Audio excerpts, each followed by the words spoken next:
living on a disk, floating through space, with a tiny sun.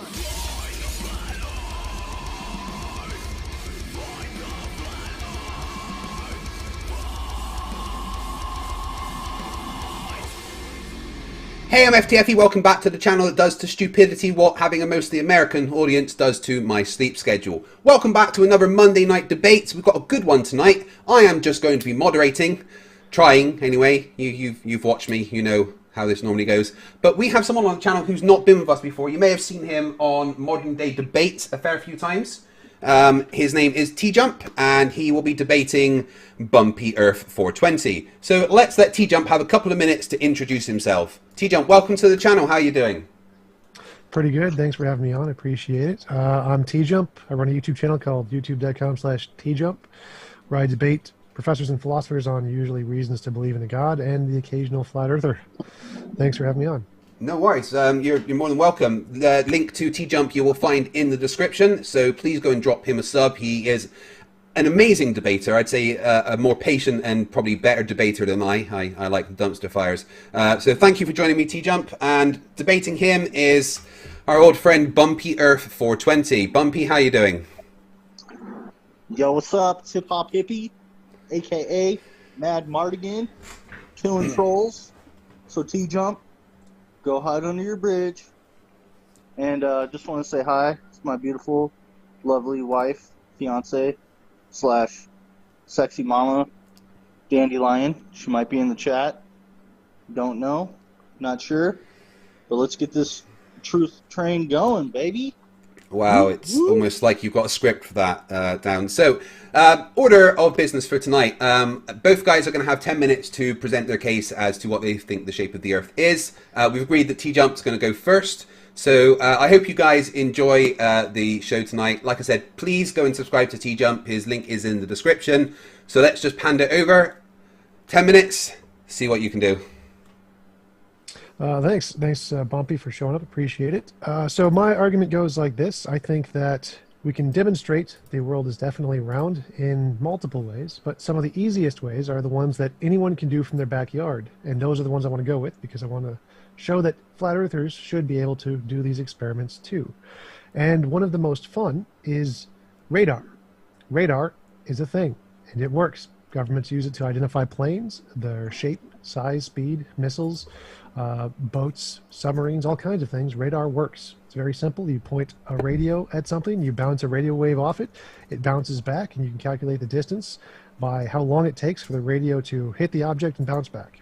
And you can also calculate things like speed, direction, size, shape, all those different things. Very nice. And we can build these in our backyard. They're called ham radios. And you can then, after you build it, bounce a signal off the moon and have it bounce back or bounce to the nearest radio signal or communicate to the other side of the planet. And we can know how far the moon away, how far away it is from us by just calculating the time it takes for the signal once we send it to bounce off the moon and come back. And it takes about 5 seconds. It's two seconds there, 2 seconds back, something like that. And so we can, knowing how fast radio waves work, that's about 250,000 miles the moon is away. And conveniently, it's always about 250,000 miles away. It doesn't get closer, it doesn't get farther away. It's always about that range with a 10% difference or so. But if the world was flat, then that's a problem. Because if the moon is always 250,000 miles away when it comes up in the night and when it goes down in the night, that means it's like kind of on a string. So it must be coming up from the surface of the Earth, going directly overhead and then crashing into the other surface of the Earth. Problem is that when someone's standing over on the other side of the Earth, they also measure a distance of 250,000 miles. So it's the same distance away from pretty much everybody, from whoever's measuring the moon at any point of time in the night. Now, this is a problem for flat earthers because, again, if the world was flat, how can it be equidistant away from everybody at the same time? Especially if it's going around in like a little spiral shape above our heads. Like that doesn't quite work. So the flat earth model doesn't quite seem to have an answer for this. I'm curious to see what Bumpy's position on this is. Secondly, since we know how far away the moon is, we can also show the eclipse is showing the shape of the Earth and how big the Earth is and how far away it is, and showing that it's definitely round and spherical. since we know how far away it is, it must necessarily be exactly this size and this shape and exactly this far away from whatever light source is causing the shadow. So we can measure essentially the entire size of the solar system just by going off of this one thing, that we can measure the distance of the moon. And you can do this from your backyard. So anybody can do this. Anybody can buy a ham radio to do this themselves. This is not some NASA conspiracy. Anybody can do this. So with that, those two facts, and the fact that we've literally been to space on the ISS, and you can find pictures of the astronauts literally taking camera shots of the Earth, and it's definitely round. Those three things definitely would be my three things that prove for certain that the world is in fact round. And I'd love to hear Bumpy's position on, if radar works, can we bounce radar off the moon, and can we calculate distance? Because if he agrees with those three things, then that kind of demonstrates that the world is round. So your 3 points are bouncing radar off of the moon, calculating the distance to the moon, and the fact we've been to space. Well, the lunar eclipses, but yeah. Radar, so radar, lunar eclipse, and space. Okay, thank you very much, TJump, for that. Bumpy, over to you. 10 minutes, or however long you need. Your 3 points about why you think the Earth is the shape that you think it is. All right. Thank you, TJump. Thank you. So, I don't claim a shape. I don't know what shape the Earth is. I've never seen the Earth, like, fully with my own eyes, so can't tell you a shape, but I can tell you it's not a globe, because there ain't no curvature. Water exists. The existence of water debunks the globe, because you can't put water on a spinning ball without it flying off.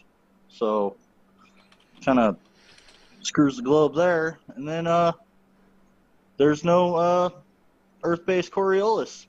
Proves that we're stationary. And that goes against the globe model. But yeah, no curvature, definitely. Where's the curvature? I would like for TJump to answer that one. But yeah, those are my 3 points. No curvature, the existence of water, and no Earth-based Coriolis. Okay, all right. So just to confirm, your 3 main points are that there's no curve that you think of, that water exists, and that you say there is no Earth-based Coriolis. Yep. Okay.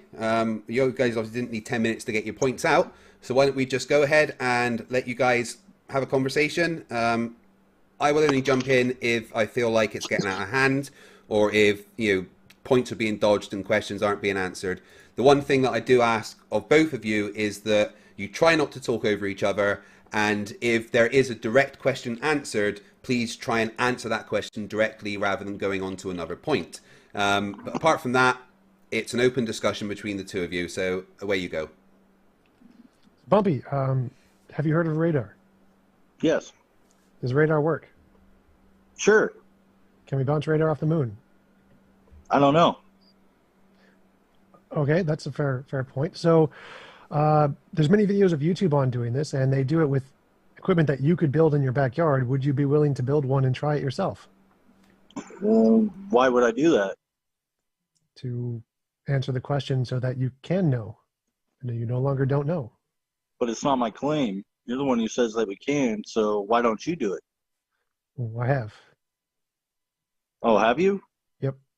Where's your evidence? Where's my evidence? Like, that I've done it? You want me to record it on YouTube for you and then upload it? I can do that. Yeah, well, you should do that because that's your claim. Well, there's right? Lots of people who have done this, so yeah, you can see them do it. Not a problem. Doesn't make a difference. So again, the point here is that you could do this. This is why I'm telling you. You don't have to take my word for it. You could literally do it. So if radar can bounce off the moon, would it tell us how far away the moon is? Possibly, yeah, maybe. I don't know. Sure. So just hypothetically, if we measure how far the moon is, and it's 250,000 miles, anytime we measure it during the night, how could you do that if the world is flat? Because that seems to be like if this moon just comes up at night and it's 250,000 miles away and it's just over the horizon, for anybody on Earth who's measuring this, anybody who sees the moon at any point in time, they're always going to measure it at 250,000 miles for some very strange reason. But it's somehow over the horizon. How is that possible? How is it possible that the moon is up over the horizon? No, how is it the same distance away for anyone on Earth and wherever it is during the night sky? Well, I'm still waiting for the evidence proving this. Well, like I said, you can demonstrate this yourself. I'm just saying hypothetically. Imagine we've done this. Imagine you yourself have done this experiment, and this is the conclusion you came to. Would that convince you that this is a problem that you'd have to solve? No, not necessarily, because I don't think it would tell the shape of the Earth. It would just tell the distance of the moon, right? Sure. So we can tell the distance of the moon is 250,000 miles at every point during the night, no matter who's measuring it. What would that tell you about the Earth? Well, it wouldn't tell me anything about the Earth. It would tell me something about the moon. It would tell me that the moon is, 250,000 miles away. Sure. So let's imagine that here's the Earth, and here's the moon. So if the moon is 250,000 miles away here, like imagine if you're the power button, the moon is 250,000 miles. That means it can't be 250,000 miles here, because now it's the length is longer, right? Now it has to be farther away. So if here it's 250,000 miles, here it would have to be longer. So if it's 250,000 miles in every direction, that means it has to be going like in this shape, doesn't it? Big curve. Has to be equidistant at every point. I don't know. I don't know. Maybe, yeah. Maybe. I don't know. I'm waiting for you to prove it first. I mean, we could talk about hypotheticals all day, but I mean, that doesn't get us anywhere, right? No, it does. So again, the proving thing, you're not going to believe. We have to assume that the Earth was a sphere. Nope, I didn't say anything about that. So all I've said is that we measure. You can build a ham radio in your backyard. Anybody can do this. Lots of people have done this. It's already been proven. But I don't want to present their evidence, because that wouldn't convince you. I'm saying you yourself could do this. So you yourself can check everything I'm saying here just to be sure. But I'm just going into the hypotheticals here. So if you measure the distance of the moon, and it's always 250,000 miles away in every direction, that means it has to be tied to a string to you. So it doesn't get further away from you, it doesn't get closer to you, which means if it's on a flat plane, that's a problem, because how could it be the same distance away from you the entire time, no matter where you're measuring it in the night sky? Well, it has to be curving. And if it's curving down and the world is flat, that means it's going to crash into the planet at some point, right? Because if it's 250,000 miles away here, and it's 250,000 miles away here, and it's 250,000 miles away here, that means it must be getting closer and closer to the surface of the Earth, and at some point it's got to crash into it, right? No. Why not? So if we always measure the moon as 250,000 miles away, wherever we measure it, and you're standing on the little red dot. Again, you're saying that this is what happens, but you still have yet to provide evidence for it. Well, I'm not claiming that's true yet. I'm saying you can confirm this for yourself. So I'm not presenting evidence of other people. They don't matter. All I'm saying is, if this is the case, just hypothetically imagine you've done this experiment yourself and you got this result, that the moon is always 250,000 miles away. What would just those facts tell you? So if the moon is always 250,000 miles away, means it doesn't ever get further away from you, doesn't ever get closer to you. That means it has to go in a curved shape, right? Because that's the only way it could always be the same distance away, right? I don't know. Okay. Is there another shape it could go in and still be the same distance away? Because if it's going in a line, right? You see, if the current distance between the disk and the red thing is shorter than it is here, right? So if the moon is going in a line over a space, then the distance has to get further away, right? Yeah, so I think so. Yeah. So it can't be a line. So the moon can't be going around the Earth like this. So what are the other possibilities other than it being like a big curve around you, like a circle? I don't know. I don't know. I'm still waiting for you to. I'm just waiting for you to back up your claim with evidence. You say that we can measure all over the Earth, 250,000 miles away. I'm still waiting for that. Right. I'm not presenting any of the evidence. I don't need to. So I'm just talking about the philosophical possibility here. So just saying, if you measured this, what would that tell you? That's all I'm asking here. So I'm saying that you can measure this yourself. anybody can do this in your backyard. That's the confirmatory evidence. Like I can give you YouTube videos of people doing this. This is not hard. You can just Google bouncing radio signals off the moon. There's the first video that pops up should be a guy bouncing a signal from Australia to El Salvador. So this is not a hard thing to do, and anybody can do this in their backyard. Just buy a ham radio. But how does a radio signal bounce off the moon? So remember when I asked you understand what radar is, right? Yeah. And radio how does, signals are radar. Okay, so it hits something and then comes back. Is that Yes. what you're saying? Yeah. Yes. Well, how would it do that? I'm not sure what you mean here. So Well, you're electromagnetic saying waves. it bounces off something and then comes back. How does it do Yes. that? How does that happen? How do electromagnetic waves hit an object and then bounce back? So Yeah. electromagnetic radiation. That's like I'm not sure. Like, do you want an exact description of how radios work? I just want to know, like, so so you shoot it out, okay, out of Yep. what? Where do you shoot a signal out of? Satellite usually is just an emitter. A satellite on the Earth? Yes, in your backyard. Okay, so you aim it up at the Earth, or you aim it up at the moon, Yes. and you shoot something. So what's coming out of the satellite? Radio waves. Okay, so the radio wave hits the moon, right? Yep. And then it comes back. Yep. So are you saying that the moon is physical? Yes. Well, maybe not. It's something, whatever it is, it causes the radio waves to come back, and radio So you waves. would the moon have to be physical for that to happen? Well, I don't know of anything non-physical that radio waves can bounce off of, so I would think it's physical. Well, can you prove that the moon is physical? Well, I can prove that radio waves bounce off it. So, Well, how do you know radio waves bounce off of the moon? because we point the satellite at the moon, and it sends a signal, and then the signal comes back, so it has to be bouncing off something. Well, aren't you And- pointing it up at the sky? Like Yes, in the but if we you're point it pointing it like up at to, the moon, but the moon is in the sky. So what if it's hitting something before the moon? yeah, that's a great point. So, but if we point it a little bit to the left of the moon, it doesn't bounce off anything. And if we point it a little bit to the right of the moon, it doesn't bounce off anything. And if we point it anywhere else in the sky, it doesn't bounce off anything. So do you have evidence for that?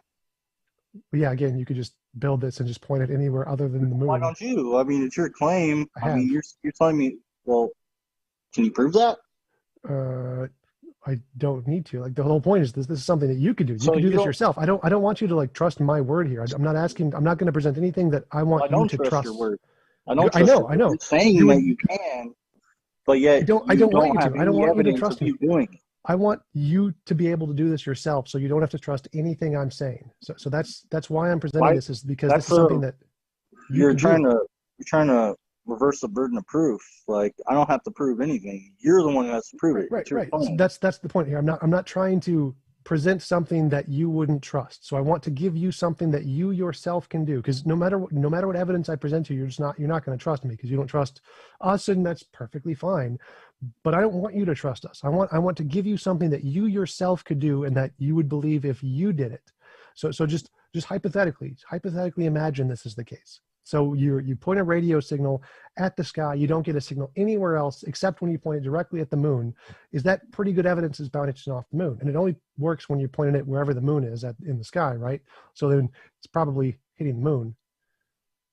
Okay, well, if I did do this and it did happen, I'd be like, okay, that possibly hit the moon. But again, I'm waiting for you to present your evidence of you doing this. Because you're saying it's possible. Yes. And you said that I could do it, but Yes. you haven't done it. I have or at done it. least I don't you have said any you've done recorded videos of me. Would Well, you like that to see a sucks. video? It's not my problem. It's not my problem, bro. Like, would you like Sure. to see a video of someone doing this? Like, we can get Flight Earth to like Google it and show you a video of someone doing this. Would that matter to That you? would just, no, I don't think that. I don't understand how that would prove anything about the Earth being a sphere.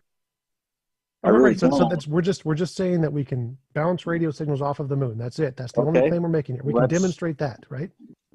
Okay. And if Well, we you bounce say radio you can signals off the demonstrate moon, that. Yeah. Would you like a YouTube video of that? Like, we can provide one. I don't care. It's your claim, dude. Like, you gotta provide the evidence. I mean, I'm sure the audience wants to see this, right? I doubt it, but they might. But the point here is just I want to talk about what you think here. So if this is something that you could do in your backyard, would this convince you? What would this tell you? Like, so let's say you did this in your backyard, and you got this result. What would you think? So you said, yeah, maybe this is bouncing off of the moon. I mean, would you agree that the moon is 250,000 miles away because it takes 5 seconds to bounce the signal back there and back? I don't know. I'd say it would be evidence for the moon being 250,000 miles away, but science doesn't prove anything. So Yeah, you're right, completely. So that's all we can do is just provide evidence. yeah. So why would I be like, oh, yep, the moon's 250,000 miles away if it hasn't been proven?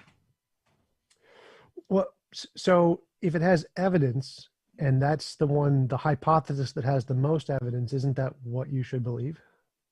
Well, I mean, you could believe it, but I don't go off beliefs. You know what I'm saying? Like, that's a belief.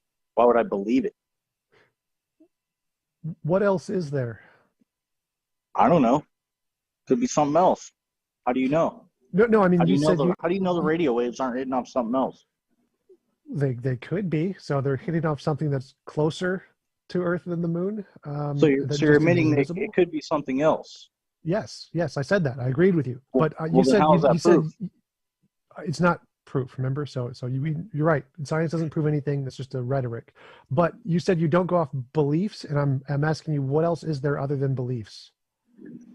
What else is there other than beliefs? Yeah. Truth. I mean, if something's right, it's right. You know, if something's truth, it's truth. And if you believe something is true, is that a belief? Yeah, if you believe that it's true. Okay. So if there's any idea in your head that you think something is true, is that a belief? I don't know. I'd have to think about that.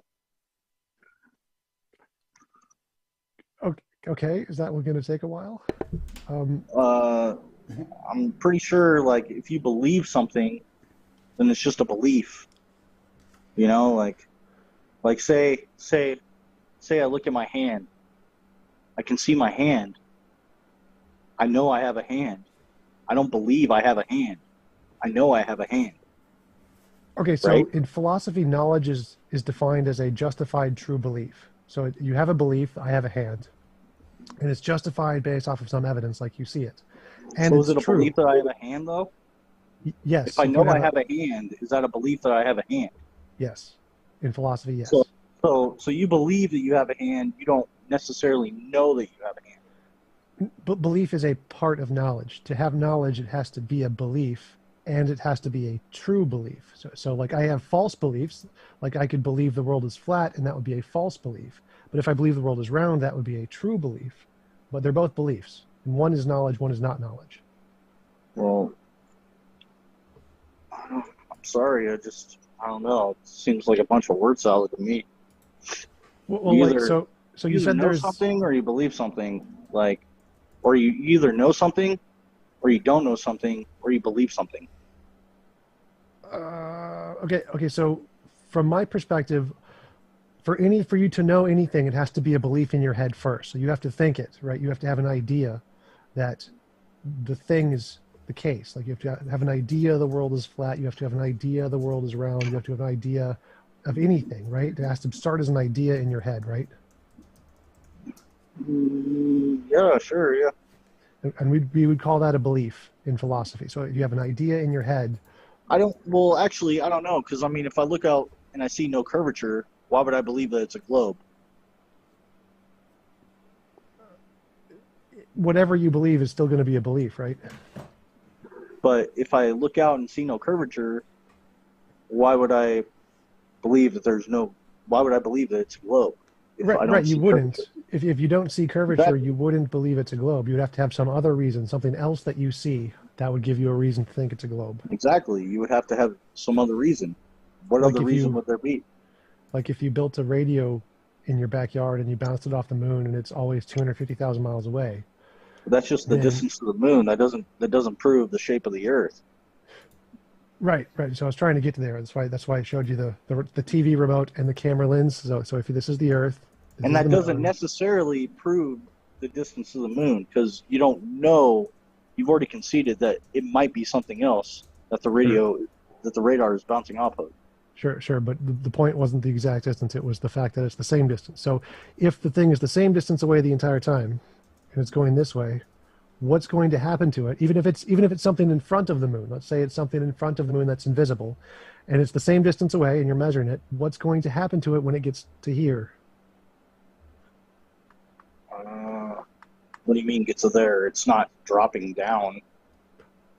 It's not falling down. I don't know what you're talking about. When you do that motion, is that what you're saying the moon does? Yeah. So remember, if we measure the distance to the moon or whatever is in front of the moon, it's the same distance every time. So we have to use exactly one length. So how could that even work on your globe? If it gets closer to the horizon, wouldn't it be closer to the people who are on the other side of the horizon? A little bit, but not much. So but it would be different. Like I said in the intro, there's about a 10% difference, so there's not much. It's very, very small. 10%? How many miles is that on your globe? Several thousand. Oh, so it changes from like a lot. 44 to 50 something. No, it's very small. It's very, very small. So it's like if here's the distance to the moon, it's about that much. That's about the distance. It's like that. That's the distance. So now it's not much. No. Okay. Very little. So, but you just admitted that it's not equal distance everywhere. Yes, it's not. It doesn't have the exactly same mile distance at all times, 100% of the year. But you're contradicting yourself because you said it was exact. No, I said it was the same in general. So, like, if the distance is this much difference, it's the same. So it doesn't need to be the exact same from my argument. Well, it just needs to be this far away at all times. It doesn't need to be the exact same. But you said it. You said it was the same distance. Generally, so it's just the same. Like if I say the TV is the same distance every time I sit down, there's a slight difference every time I sit down. It's not always the same distance away, but it's close enough that we would say, yeah, it's the same distance, right? Well, 1,000 miles, it's not the same distance. Forget the number here. So the number here doesn't make a difference. If it's really, really close. If it's like but you're telling me that numbers matter. You're telling me that the numbers matter, so how could it not make a difference? Well, I said the numbers don't matter here. Remember. So it doesn't matter how far away. Why are we even talking about it? If the numbers don't matter, then what's the point? Because if it's the same distance away, no matter what the number is, the point is here is what is away. You even admitted it's not the same distance away. Okay, so there's tiny differences. If there's tiny differences, what's happening to the shape? If there's only a tiny, so if the moon is here and then the moon is here, that's a big difference. That's 3 times. So the moon is now 3 times further away from the red dot. That's a big difference. That's not a 10% difference. That's a huge difference. So if there's only a 10% difference, what's happening? So we know there's only a 10% difference. What's happening to the moon? It has to be going like this, doesn't it? It has to be like staying the same distance away from the red dot the entire time. That's your claim. You're saying that that's how the moon moves. Yeah. So if we measure the moon, like in your backyard, you build a ham radio, you measure the distance to the moon, it's always within 10% difference. What's happening? That's my question. What can we say about the motion of the moon if it's always going to be 10% away? So now it's within 10%? Yes. So it's within 10%. So there's only a 10% difference in the movement. What can we say about the movement of the moon? What kind of shape is it moving in? I don't know. I don't shoot radars at the moon. I don't do that. So I don't know. Okay, so again, we're just hypothetically imagine we see this the case, and we say that. Why are we talking hypotheticals? Why can't we just get to the nitty gritty? Why are we talking hypotheticals? Can't you just show evidence of you shooting radar off the moon, or what? Bumpy, just work with the hypothetical for the sake of the conversation. It's how we can move on the conversation, okay? So just work with TJump on the hypothetical, please. Right, and the reason I want to stick with hypotheticals is because this is a literal thing that I've done and that other people have done, but you haven't done it. For you, this is just hypothetical. So this is something that we have seen, and I want to know if you saw the same thing we saw, what would you think? So like, if I saw that there's no curvature, if I look out and see there's no curvature, I wouldn't think the world is flat either. If I saw the same thing you saw, I completely agree. But then I saw something different, and I'm telling you what I saw, and I want to see, would you come to the same conclusion I came to if you saw what I saw? When I said I don't know, I don't know because I've never done it. That's perfectly fine. So that's kind of what I want to explore with you. I want to explore with you my thought process of how I came to the conclusion the world is round by seeing this, and I want to see if you would like see if that's a reasonable conclusion to come to if you saw the same data. Well, I think it's a reasonable conclusion. I really do. I think, I think you can come to that conclusion, but when you look out, you see no curvature. It's kind of odd because there's supposed to be a sphere. So it doesn't really matter about the moon. It matters about what you're standing on, like I don't see the correlation here. Okay, so I'll go through it the way I see it. So if I measured the moon, and the moon is always 250,000 miles away, that means there's only one option. It has to be the same distance. It's not always 250,000 miles away. Always within 10% of 250,000 miles. Okay. Okay, so that's what you're saying.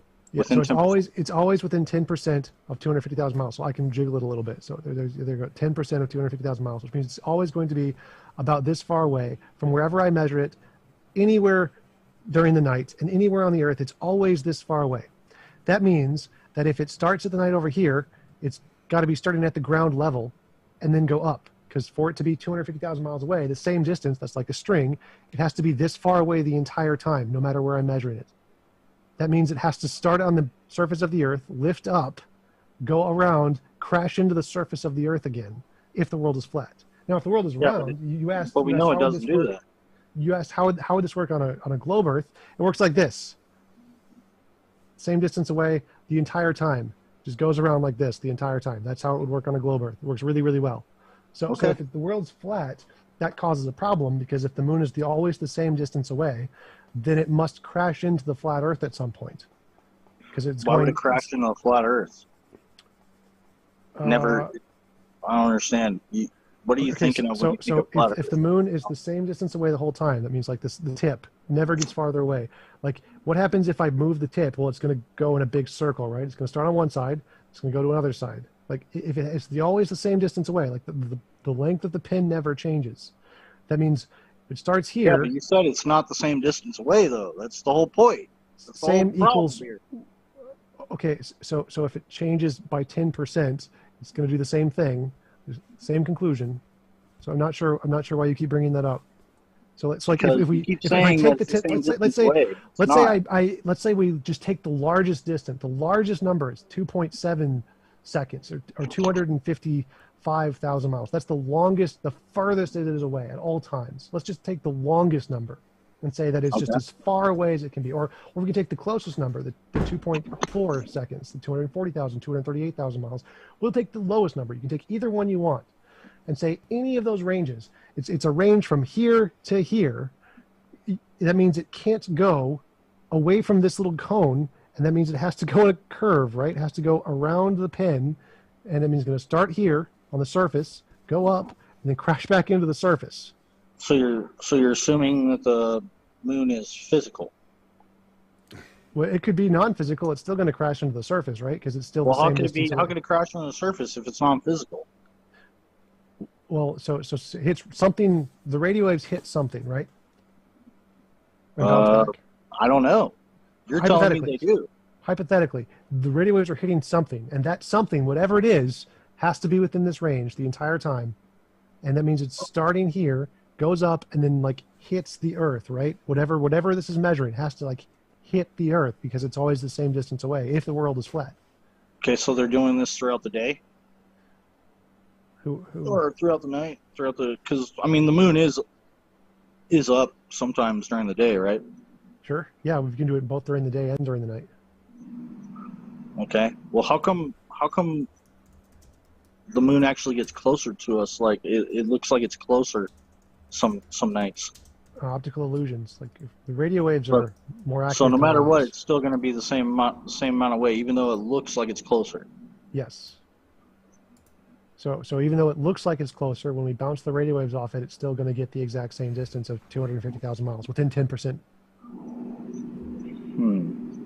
Well, okay. I'm waiting for your evidence. Still waiting.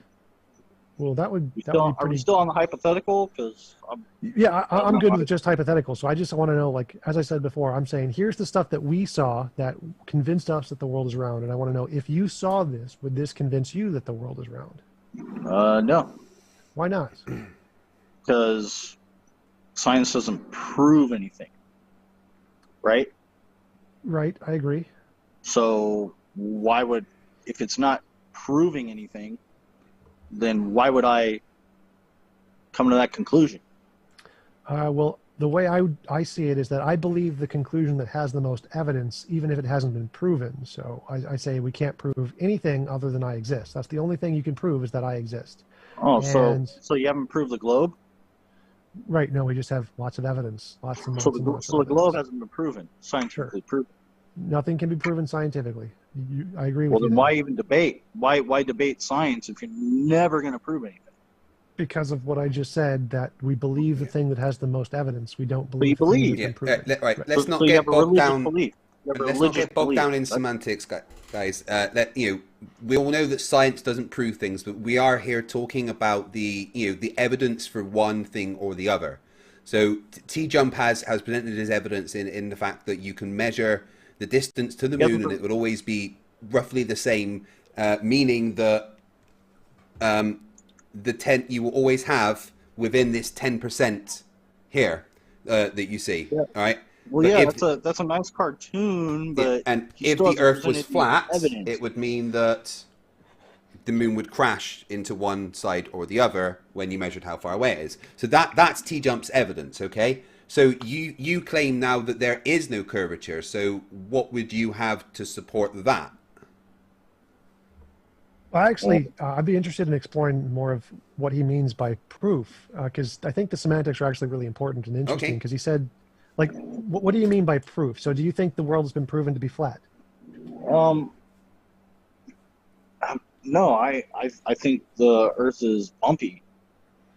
Oh, okay, I think there's flat parts of the Earth, but I think so. I mean, if it's flat and has mountains and stuff, it's bumpy, right? sure. Do you think that has been proven? Has that been proven? Yeah, it's been proven beyond a reasonable doubt.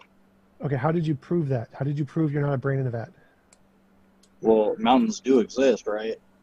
You mean we experience them?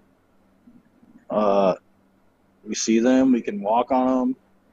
We can stand on them. So we can do whatever we you're want. saying if we Jump see off of something, that's proof. That's what you define as proof, is if we see it.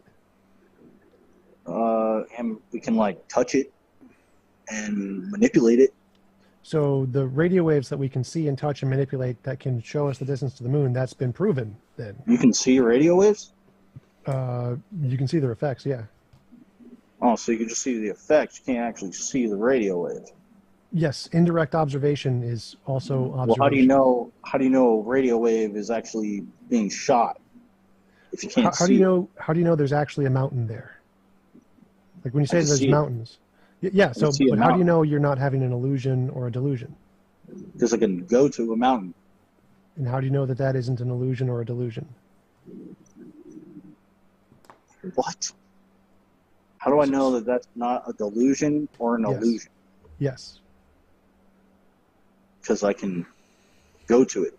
I can stand on it. I can jump off of it if I wanted to. So if you were in a dream and you did this, how would you know you're not in a dream? Like, right, you go to a mountain in a dream and you wouldn't realize it's not a real mountain. It's just, you think it's real because you're in a dream, but it's just an illusion, right? Well, it's a dream. We're talking. I mean, that's like another hypothetical, right? I mean, Yeah, illusion, delusion, dream, they're all different kinds of psychological states that are I'm not pretty real. sure mountains aren't illusions. I don't think the Well, Earth how? is a magician. Well, that's the thing I'm asking here. So you're saying that you can prove the world is bumpy, and I'm saying the reason science can't prove things is because we can't show we're not in a dream. We can never show anything with 100% certainty. So we never believe things because they've been proven. And if you So think, you can show you're not in a dream because you're awake. You're awake, right? Are you not Have you- awake have right you- now? So, Are you so awake? if you were sleeping, how would you know that you were sleeping? Because you wouldn't be awake. I mean, that's what I'm saying. If you're awake, you know you're not dreaming, right? Have you heard of begging the question? So Well, you're the one no. saying you're laughing at me, dude. But you're the one saying that mountains are illusions. So when you're dreaming, you normally don't know that you're dreaming. You normally can't tell that you're not awake. Sometimes you can. It's really cool. Yeah, when it sometimes you happens. can. So what's that kind of debunks your own claim right there, right? No, because there's sometimes that you can't. So if you can be in a dream and you can't tell the difference between the dream and reality, then there's no way to show that what you're experiencing now isn't a dream, which means you can't prove that your mountains are bumpy because you could be in a dream. Like there's no way to know. And so we have to go based off of evidence. We have to say the fact that we experience it is good evidence that the mountains are there and that we're not in a dream. So what you're saying is there's infinite possibilities, right? Yes. That's pretty much what you're going to, right? Yes, we can't prove anything. That's the reason science Yeah, can't prove anything. There's infinite possibilities. That's insanity. You know that, right? So we could have been created 5 minutes ago by a leprechaun, or 6 minutes ago, or 7 minutes ago, or 8 minutes ago, and I can just go up infinitely, right? Well, we know we weren't created just 5 seconds ago, right? You do know that, right? How do you know that? How do you know you weren't created 5 minutes ago by God? Because by God? Yeah. What are you talking about? Hypothetically, imagine there was a God. Imagine the God created you 5 minutes ago with all of your memories of the past. How do you know that didn't happen? I don't know, man. I don't know. You're talking some weird ass shit right now. But carry on. Right. That's kind of the point here. Is the reason we can't prove anything with certainty in science is because there's always those massive possibilities that there's a God or aliens manipulating us, or we're in a dream and we can't tell the difference. Brain in a vat hypothesis. We could be in the Matrix. Like you seen the Matrix, the movie? Yeah. So we could be in the Matrix where where it's just all digital and we just don't know it. And so we go could over. be okay. Yeah, I mean, we could play in hypothetical land all we want. I mean, Right. but That's what it means. Here in reality, mountains exist, right? Mountains do exist, right? If we're not in the Matrix, they exist. Right. Do mountains exist? I think they do. Yes. Can we prove that? No. That's the point. We can't prove it. No, we can't prove that mountains exist. Is that what you're saying? Yes, that's why science can't prove anything. It literally can't prove Man. anything because we could be in the Matrix. Right? So if we're in the Matrix, there's no mountains, correct? We're not in the Matrix, bro. And how do you prove that? What is the Matrix? That's your claim. The Matrix is like we're in a computer simulated world. Okay, now prove it. The point here is it's possible. I don't need to prove it. So if it's How is that possible, then you possible? could be wrong. Well, what is a computer? What is a computer? What is a computer? A computer is a way of processing information to generate images and shapes and things. Okay, is it biological? There can be biological computers. There can be biological computers. Yes. Like what? Again, a computer is just a way to process information. So if you make a synapse or a diode of any kind, whether it's electrical or biological, it can process information. So it's not like you could do it with anything. It doesn't need to. It could definitely be biological. But wait. If you believe, so I wanted to if you believe there's infinite possibilities, why would you debate anything? Because some have more evidence than others, and that's what matters. So you would debate infinite possibilities because, I mean, if nothing could be true, nothing. That's pretty much what you're saying. No, there definitely has to be one true. There's infinite possibilities, so how can anything be true? So if I roll the dice, there are 6 possibilities, but one of them is going to be true. Right? But there's infinite other possibilities, so how do you know it's true? You're the one saying, so you're saying that the dice is actually rolling something correctly, right? Or whatever you say. There's one truth. But there's one true reality. Reality is one way. So mountains aren't true. Mountains aren't true. I think yes, the mountains are true, but how do you prove truth? That's the question here, is that science can't prove truth. That's a question that that you No have for one can. yourself, I know how to prove a mountain is real. You walk By over to touching it. it. Well, okay, Yeah, so if you're drive if up on proof it, cruise if around, proof maybe jump off if you want. You got a parachute, do a little base jumping. You so, know, so proof is observation. The I fact that we mean, can you ever observe heard it. of Mount Everest? Is Mount Everest not real? Sure, yes, Mount Everest is real. So So proof for is you. Mount Everest a mountain? Wait. So if you define proof as we can see it and touch it, then science proves everything. Science does prove stuff. Exactly. Okay, so then science can prove the moon is far away and that it's physical and that radio waves work. All that's proven then. But you say it doesn't prove anything. By my definition of proof. So I'm saying proof as in prove that we're not in a matrix. So I have a higher standard. So if you define proof as just we can see it and interact with it, then yes, science can prove all of this. Science can prove the world is round. Science can prove the moon is 250,000 miles away. Yeah. Science can prove that radio waves work. can All prove that's that. proven. Yes. Yeah, So- I'm under the realization that science does prove things. Yes. Okay, Cool. so for the purposes of this conversation, should we agree on a term? I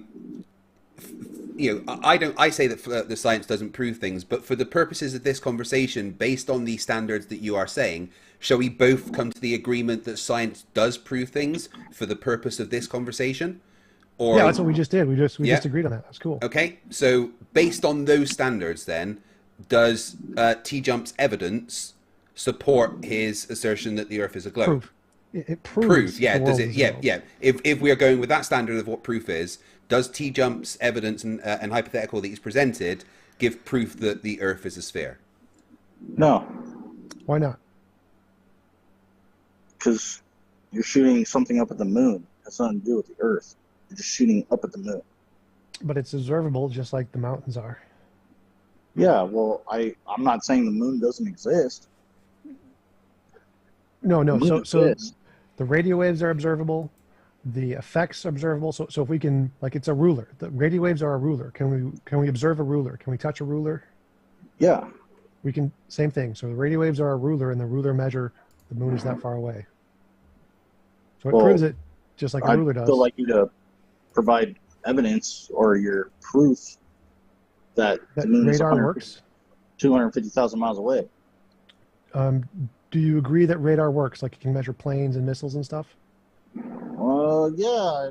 Well, I'm assuming it works, but who knows? Maybe it doesn't. I don't know. Okay. So if it works to measure planes and missiles and buildings, then it could measure the moon, right? You can bounce it off those things. Maybe. Yeah. I don't know. You got to prove it. That's your claim, right? Sort of, but I don't really want to have to explain the basics of how radio signals work, like especially if we know that they work. Well, you're saying that you're shooting radio waves off Yep. the moon. Yep. And I'm asking you to prove it. Right. So if we can observe it, just like we can observe the mountains, that would be proof, right? Yeah, I said the moon exists. Mountains exist. So are you conceding that the Earth is bumpy? Yeah. Yes, the Earth is bumpy. I agree. The Earth is Okay, bumpy. cool. Well, then you agree with me. Sure, but it's also a globe. It's a bumpy globe. Well, prove it. We can do that. So by your standard, we can bounce the radio signals off the moon. We can observe us. We can physically touch the whole system and the radio waves. You can touch the radio waves that make your hand hot if you put your hand in front of them. So we can touch the radio waves, and we can measure the distance of the moon just like we measure the distance to a plane. And there's lots of YouTube videos of people doing this. So they've touched the radio waves. I can confirm that there is a lot of YouTube videos and videos outside of YouTube and even scientific papers that talk about bouncing radars off the moon. So for the purposes of this conversation, the question of whether it can be done or not isn't really up for debate because there is plenty of evidence to suggest what TJump is saying can be done. So I'd like to move forward on the assumption of what TJump is saying is something that has been proved because it's been done by multiple people. Where's the evidence? I've just told you, you can look on YouTube and find the videos yourself. For the purposes of this conversation, I am confirming what TJump has said, that the information is freely available. So you're saying that somebody shot radio waves at the moon, and that proves that the Earth is a sphere? Many people, as TJump has said, many people have done it and measured the distance. So on that knowing that that is true because anyone can go and find that information, and with the hypothetical that TJump has suggested, does that give the proof that the moon is a particular distance away at all times? Nope, I haven't seen the evidence yet. So it proves it to us, the people we've seen the evidence, so it proves it to us. You haven't seen it, but remember I said that you could build this in your backyard, so you can see it. You could see it yourself. So you haven't seen it, so it's not proven for you because you haven't seen it yet. But we've seen it, so it's proven to us. So the question is if you do it and you see it and it's proven to you, would this convince you the Earth is round? That's No. I've already told you that. No. Why not? Why? Because shooting something up to the moon doesn't prove the shape of the Earth. Okay, so if the moon is always the same distance away, no matter where it is in the night sky, that means it has to be going in a circle, right? Well, can you please provide the evidence? I'm sitting here. No, remember, because you said that you wouldn't believe this even if you did it. So if you did this in your backyard, you literally saw this, you wouldn't believe it. That's the point. You're saying that this happens, and I'm waiting for you to prove that it happens. We've already done this. What I'm saying is that you said if you did this, you still wouldn't believe it. So if you personally did this and it was proven to yourself, you still wouldn't believe it. That's the problem here. Yeah, because I look around and there's no curvature, which is what there needs to be if the Earth is a sphere. You know, so those two things contradict. So if you see no curvature and say the world's flat or bumpy, and if you see that the moon is the same distance away, those two facts. I don't see remember hypothetical. So if you were in your backyard, hypothetical. Hypothetical. So these two facts. Why are we talking about hypotheticals? Because you said even if you did the evidence, you would still not believe it. That's why. So if you did the evidence and you saw these two things contradict. They can't both be true at the same time because they lead to a contradiction. Does that make sense to you? Yeah, exactly. It leads to a contradiction on your part because there'd be a curve. There need to be curve. No. So you see the world is flat, bumpy, and you see that the moon goes in a circle, perfect circle, within 10% degrees. Remember, I don't see hypothetical. So if you saw these two things, these two facts would contradict one another. They can't both be true. One of them has to be right and one of them has to be wrong. Okay. So if the moon goes in a perfect circle, or within 10% goes in a circle, then if the world is flat and if you see it is true, then the moon is going to smash into the Earth, right? Because if both of these things are true at the same time, the moon goes into a close circle within 10% and the world is bumpy, then the moon is going to smash into the Earth, right? No, why not? Because the moon doesn't go towards the Earth, dude. I don't know what you're talking about. Correct. Why would it So crash into the Earth? if you measured this, no sense whatsoever. So if you measured this, if you literally saw this yourself, you did the radio wave experiment and you saw that the moon is always the same distance away, that means it has to be going closer to the Earth. But you said it wouldn't be the same distance away. Within 10%. How do you know that? Mm-hmm. The radio wave. So we're saying that you've done this experiment, you have saw Where this. is the evidence, man? Come on. I told you I have confirmed that evidence is available. It doesn't need to be presented here right now because anybody can go and find the evidence and look at it themselves. Okay, so you're free to do that in you're free to do that in your own time. But you know that evidence. Present the evidence. Bumpy, the evidence is available. Came on here to talk about hypotheticals? Bumpy, do not talk over me. I am the moderator. Do not talk over me. Okay, all right. The evidence is available for anybody to go and find. It doesn't need to be presented here in the same way that we don't need to present evidence that 1 + 1 = 2, because anybody can go and find that evidence. It is available. Okay? So that evidence exists, as TJump has said, and based on the hypotheticals that he has suggested, what does that conclusion give you about the shape of the Earth? I don't know. It doesn't give me anything. Because like he said, it can either be flat and the moon crashing into the Earth, or it can be a globe with the moon not crashing into the Earth. So those are the two options here. Why would the moon crash into the Earth? That's what I'm trying to get at. He Why? explained So if this. it's the same distance away the entire time, like if an object is the same distance away, that means it's like on a string. Like if you have a ball on a string and you spin it around your head, the ball will always be If. the same distance, Yes, right? if. You're begging the question. You're begging the question. Right. Where's you're assuming, If you're assuming that we it's, see you're that the assuming moon, that it's always the same distance away, even though you We're said not. it's We're within not assuming 10%. it is. That's the evidence that he okay, has so said. it's a He hasn't stretchy presented string. any evidence. He's just talking. He's just So we running have a his mouth. stretchy string. We have a stretchy string that can stretch 10%, and you're spinning it around your head.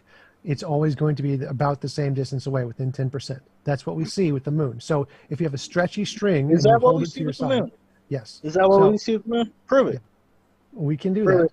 But again, my problem here is Yeah, when you you can said, do that. wait, wait, You wait, can wait, do that, wait, do wait, wait, that. wait, wait, wait. So You the can do that, what do I'm that. wait, Bumpy, Bumpy, please stop Bumpy, talking Bumpy, over. All right, What's calm so down. hard here? Bumpy, calm what down. I said, God damn.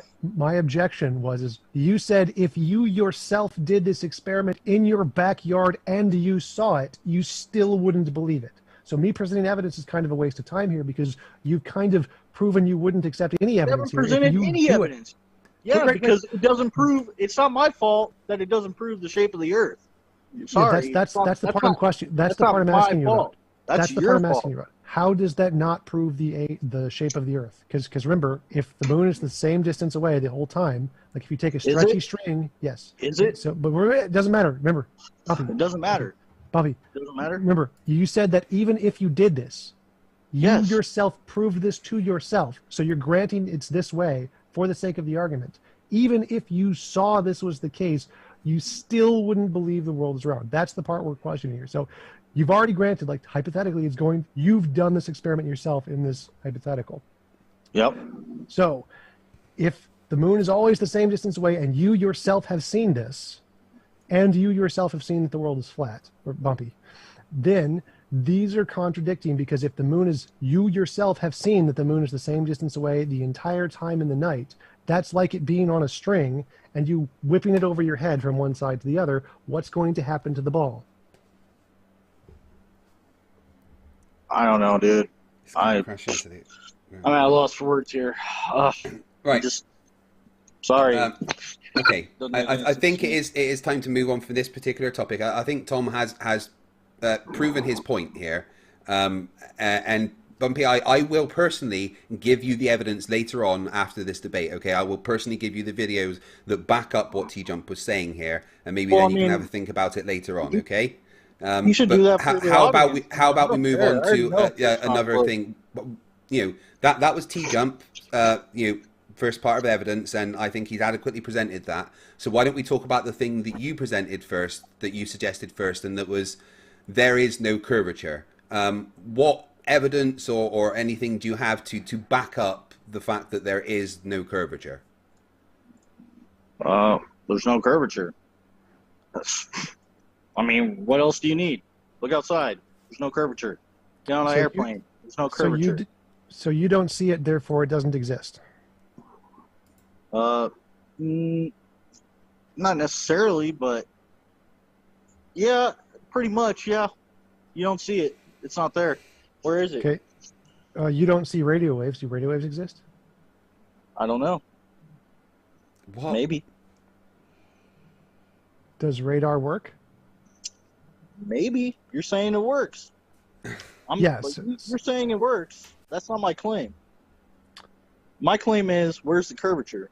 Where is Right, it? right. So you said There's no curvature. your evidence that there's no curvature is the fact that you don't see it. And But my evidence is that horizons are seen too far to be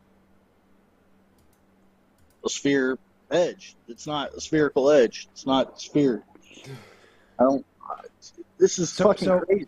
so if you were really, really, really tiny and you were standing on a gigantic basketball, would it look like there is a curve? I don't know. The answer is no. You would not. How do you know? Are you an ant on a giant basketball? You have to be a lot smaller than an ant, but Oh, it's just then why would pretty you say that? easy. Because we can only see a certain degree of like change. So our eyes, we can't see perfectly, right? Like you can't see an air molecule, right? You can only see things down to like a grain of sand, essentially. That's as small as you can see, right? I I'm sure you could see smaller, but Yeah, just for the sake of argument. So you can see just about to a size of a grain of sand, which means if the curvature was smaller than a grain of sand, you wouldn't see it, right? It'd be too small. I don't know. How do you know? Well, if you can't see a grain of sand and the curvature is smaller than a grain of sand, You're saying we're too small to see curvature? Is that what you're saying? yes. So just forget the Earth here. Just imagine wait. that there's a really, really big ball. Wait, and you're standing... how is that possible? How's that possible? So you're saying we're too small to see curvature? Yep. You do realize people say that they see curve at sea level, right? Sure. So again, we're just talking hypothetically. So wait. No, wait. Wait, because you said, how is it possible? You want to know how is it possible? Is your too big to see curvature, or are you seeing curvature at sea level? Too small. So different topic. So You can in certain circumstances, but the point here is that you asked, how is it possible for us to sit on a curve and not be able to see the curve? You wanted to know how is it possible. So to explain how it's possible, if we're standing on a very, very big, perfectly spherical ball, if the ball is so big that the curvature is smaller than what we can see, there would be curvature and we would not be able to see it, right? That's your claim. Prove it. You're claiming that, right? Why are you asking me to prove your claim? That's your claim, right? No, I'm not asking you to prove this. I'm saying if the smallest thing we can see is a grain of sand and the ball is so big that the curvature is smaller than a grain of sand, we would not see it because it's the smallest. Is that what you're saying? Is that your claim? No, this is just hypothetical. So this is well, hypothetically. I don't know. I don't know. That's what I'm telling you. That's my answer. Is I don't know. You're the one saying that we wouldn't see curvature. Now prove it. Okay. So if the smallest thing we can see is X, and there is a thing smaller than X, would we see it? Oh fuck! I don't know. Look, I don't know. You're the one saying if the Earth is too big that we can't see curvature. Prove it. Okay. I want you to walk through this with me slowly one more time. So the smallest thing the human eye can see is this. There's one thing. There's this one thing that is the smallest thing the human eye can see. Yep. That means that there's nothing smaller. The human eye can't see anything smaller, right? Okay. So if the curve was smaller than that thing, the amount of curve was smaller than that thing that the human eye can't see anything smaller than, would the human eye be able to see it? I don't know.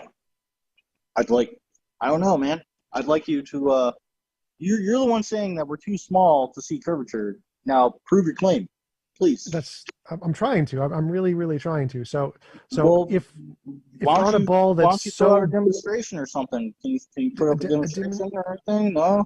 I did. I just no, did. You didn't. You kind of just threw out some hypotheticals and said, right? And I'm like, prove it. So why don't you prove it? Prove what you're saying. You're making claims. Prove what you're making claims. Now provide the evidence for your claims. Right. So if we're on a ball that is so big that we literally can't see the changes in the slopes of the ball because it's is that possible? So far away, yes. Is that possible? Prove it. Yes. Prove it. Possible means you don't have to prove it. You just have to say there's no logical contradiction. Possible means no logical contradiction. You don't need to prove it. Oh, is it possible that unicorns exist? Yes. Do I need to prove it? No, because possible just means there's no logical contradiction. So you think it's possible that unicorns exist? Yes.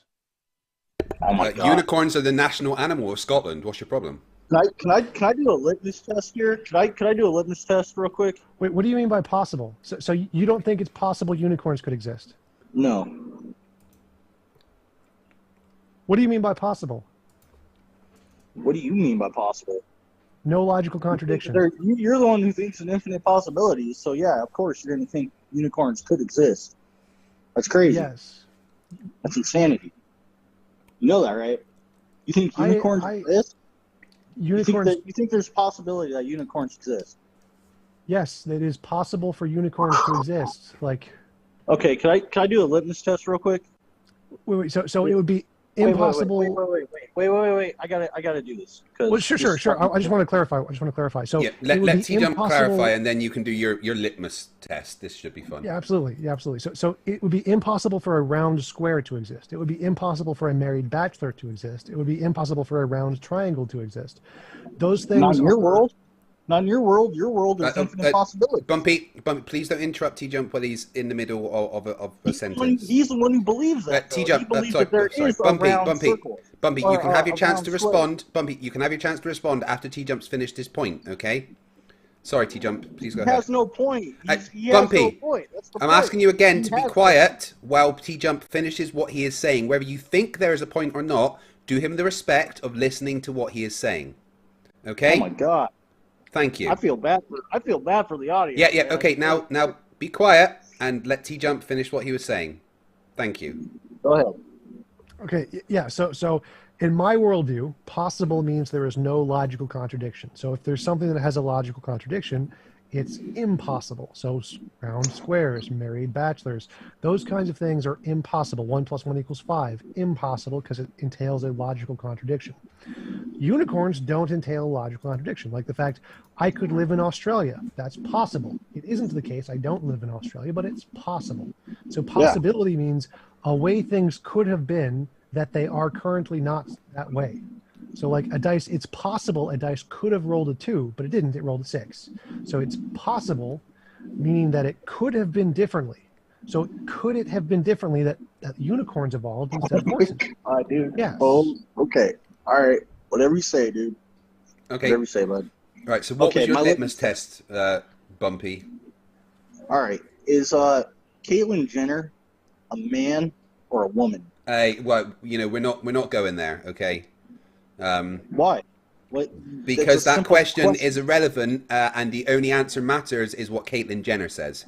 So that's not something. He's over here saying unicorns are possible, but you can't when we're talking about, well, let me be clear. Let me be very clear. When we're talking about someone's gender, the only thing that matters is what that person thinks. Okay, we do not have the right to say whether that person is a man or a woman, and I'm not going to entertain that kind of nonsense on my channel. If you have some actual questions around science to give him a litmus test, then please. But we are not going to be anti-LGBTQ on my channel. Simple as that. Okay. I am an ally, and I always will be, and I will not accept anything that is anti-LGBTQIA. So you failed the litmus test? No. Right. Do you have anything scientific to talk about as a litmus test? That's kind of scientific, right? No, it's not. It's your personal opinion about gender, and I really don't care what you think about that. It's not relating to this conversation. Do you have something relating to this conversation that you could give TJump a litmus test? I'm just trying to figure out who I'm talking to, man. This guy's saying unicorns are possible. Okay, so you don't have a litmus test, right? And he says mountains are an illusion. No, he didn't say those things. Please don't strawman your opponent. That would be wonderful. Right, so back to your claim, Bumpy. Your claim, and it wasn't just you don't see. Your claim was there is no curvature. It wasn't I don't see curvature. Your claim to TJump in your opening was that there is no curvature. So what do you have to back up that claim? The fact that there is no curvature. Okay, can you present any measurements or anything to discuss with TJump? How do you measure something that's not? How would you measure something that's not curved? You wouldn't measure a degree of change. So do you have measurements that show no degree of change? I don't need measurements. Right. So, you don't need measurements to... I'm sorry. TJump presented evidence for his claim about the Earth being a sphere. Hold on one sec, Bumpy. One sec. Let me talk, Bumpy. Let me talk. You can't look at something and tell that it doesn't have any curvature. Bumpy, let me please talk here. Bumpy, don't make me mute you. I am being the moderator here. Now stop. And see that there's no curvature. I'm going to have to mute you if you don't stop, because I'm being the moderator here. TJump presented his evidence for the Earth being sphere. Your claim is that there is no curvature. Do you have anything positive to support that claim? Yes, you can measure zero curvature. Do you have anything to say that that claim is true that you and TJump can discuss other than it looks flat to me. Well, there's no curvature. There's no Okay, measurable cool. curvature. That's a lovely claim. Now present If evidence you for can't that measure claim. curvature, then what are you measuring? If you're not measuring curvature, what are you measuring? You would measure no curve. So do you have Exactly. measurements to back up There's your no claim? measurement of curvature. No, I don't have any measurement of curvature because there is no curvature. Right, okay, so you don't have any evidence to back Get up it? your claim. So how about we move on do you have any- to TJump, you go. Do you have any measurements of any flatness? Did you measure flatness somewhere? Well, no, the Earth's bumpy. Right? You agree that there's mountains, right? Yes, there are Bumpy? mountains. Yes. So, bumpy. so you know what flat is, right? Yes. So you would know something is bumpy But because you know something is flat, right? don't mountains have curve? I think more like hills. Is that not a curve? Hills are more curved, yeah. Right, so the Hills Earth does. have So curve. wait, so now you're claiming that that there is curve. So you don't see flat, you see curve everywhere. No, I see bumpy. See It's bumpy. bumpy everywhere. Okay, so if it's bumpy everywhere, you doesn't mean that the world is not curved, right? It could be curved and bumpy. Well, that's your claim. But that ain't my claim. I don't claim a shape. You claim a shape. Sure. So the fact that it's bumpy doesn't mean it's not curved. The fact that it's bumpy, yeah, it doesn't mean it's not curved. But Right. So if there's a really bumpy surface, would you be able to see if it was curved? yeah, How? you would see the curve. If it was bumpy, you're looking at the bumps. You don't see the curve. You see the bumps. You would see curvature. Right? No, not if the bumps were not all even. So you're saying if you lived on something curved, you wouldn't see curve. No. That's what you're saying. Yes, that is So correct. you would see curve. So you would see curve. No. If you lived on something that was curved, if it was big enough, you would not see the curve. Like Prove if you it. imagine, yeah, I'd love to. We Yeah, should probably I create bet a you would love YouTube to. video of Yeah, zooming go in ahead. on a curved surface. So if you imagine a curved surface that is no bumps, and we just zoom in smaller and smaller and smaller. So if you imagine you're standing on it and you just start shrinking, tinier and tinier and tinier, the curve on the screen is going to start to go like this, and it's going to start to flatten out, right? It's going to be like if you look at a basketball, it looks really curved, and then if you look at it's like zoom in on it closer, the curve starts to shrink a little bit, right? You see less curve; it's smaller, right? No, you prove that. Okay. Go ahead. I'm waiting for you to prove it. Okay, I'm just trying to figure out how best to prove this. Like, so if you have a basketball that's far away, it looks very curved. You can see the entire side, but if you put it right up against your face, you can only see a small part of the curve, like a part of the curve, right? Yeah, you still see the curve though, right? Right. So then if you imagine getting even Because of the ball, smaller, right? right. So imagine getting even smaller, you'd see even less of the curve. No, not necessarily. You should prove that. Right. So if we're Prove very that far first. away, we see the whole If you can curve. prove that, then yeah, then maybe you'd have like a point, but you don't Cool. have a point because you have. Great. You're We just making can prove claims. this. We can prove this. You yourself can prove this with any ball. No, you in your can prove room. it. You can prove it. That's Yes, your claim. I'm going to. I'm going to. That's your Let me claim. So you prove it. can Let me prove it to you. I don't have to prove it. You got Let to me prove prove it to you. I need a ball. Here, that'll work. See my coffee mug. So you see the curvature of the coffee mug, right? Yep. Oh, I could do with a coffee. How much of the curvature do you see now? Yep. Still see the curve. You can still see the curve, but you can't see as much Yep. of it, right? It's less I can curve. still see the curve. So if you got closer and closer and closer, you continue to see less and less and less of the curve, right? Not necessarily. Wait, so let's go through this I again. can still see So the curve.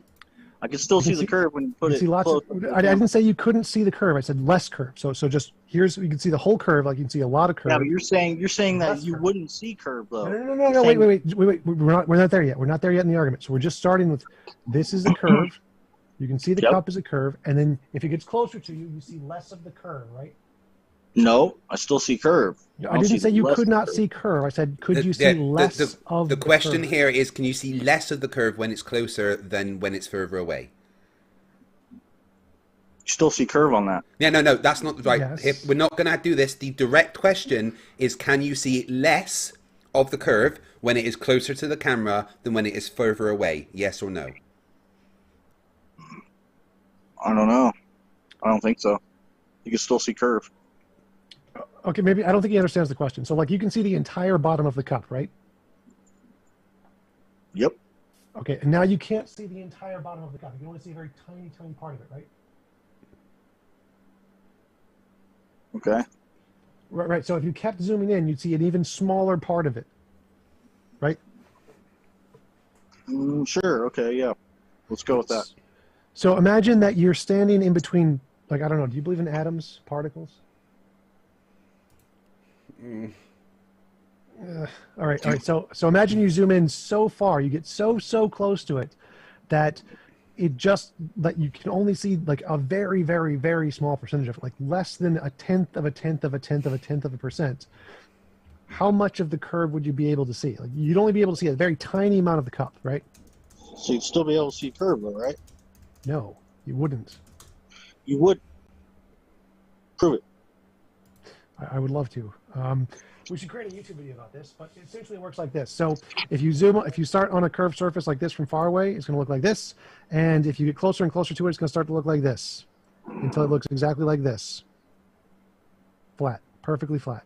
So we can create a YouTube video of this for you where if you zoom into a globe so far that you can see zero pixels of curve. There will be 0 pixels. It'll still be curved. It's still going to be a ball, but you will see there'll be so small that it won't even be a difference of a pixel on your TV screen. There would be a curve, but you wouldn't be able to see it.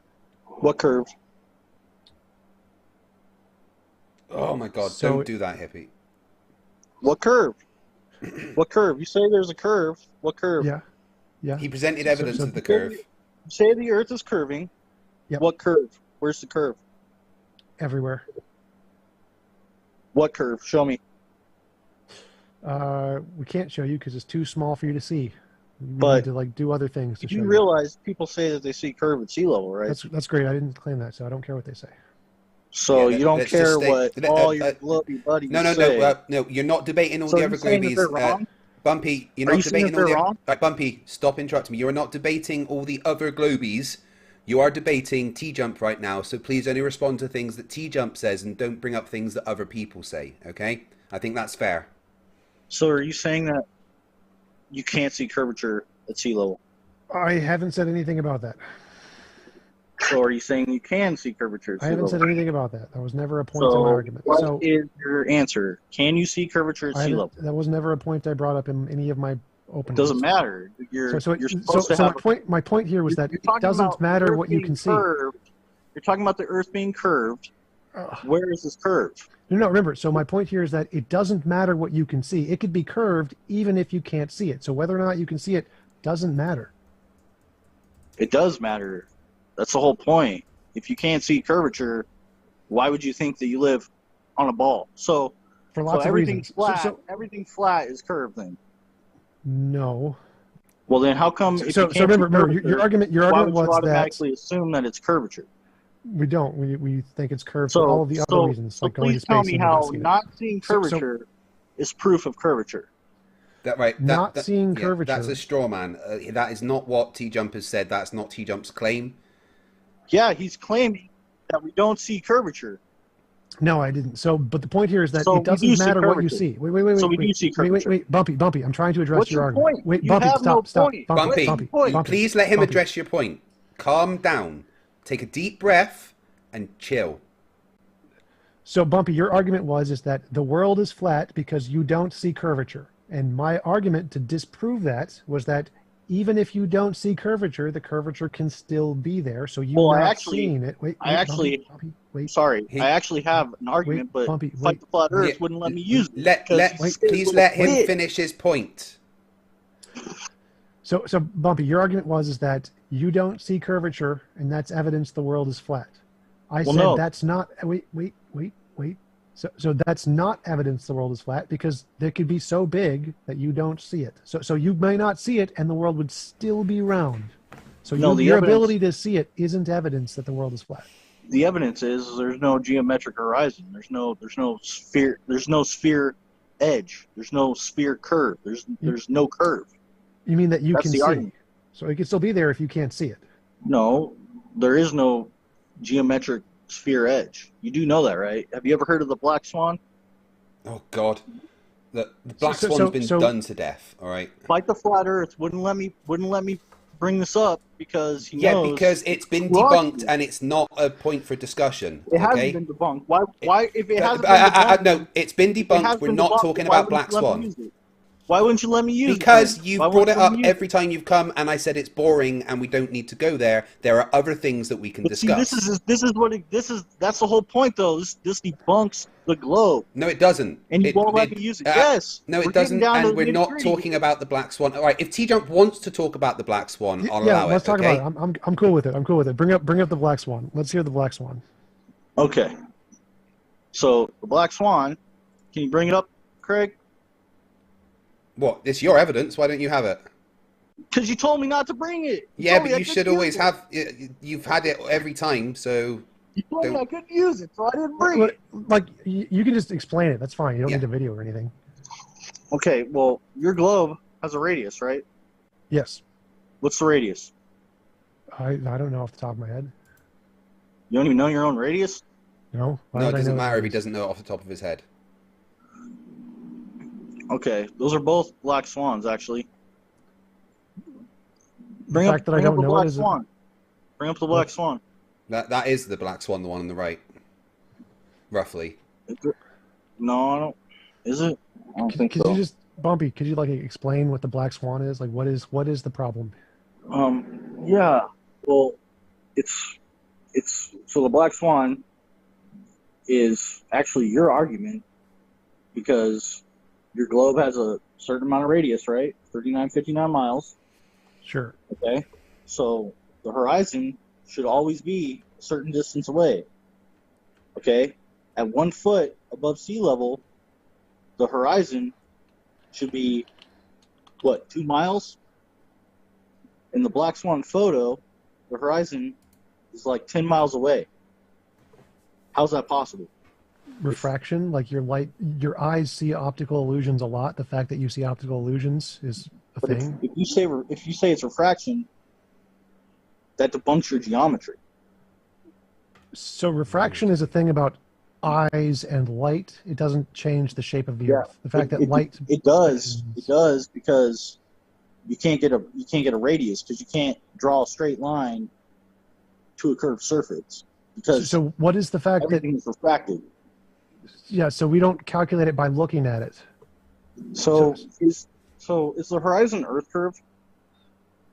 Is the horizon Earth curve? I think so. Oh, you think so? It's like That's funny. close to it.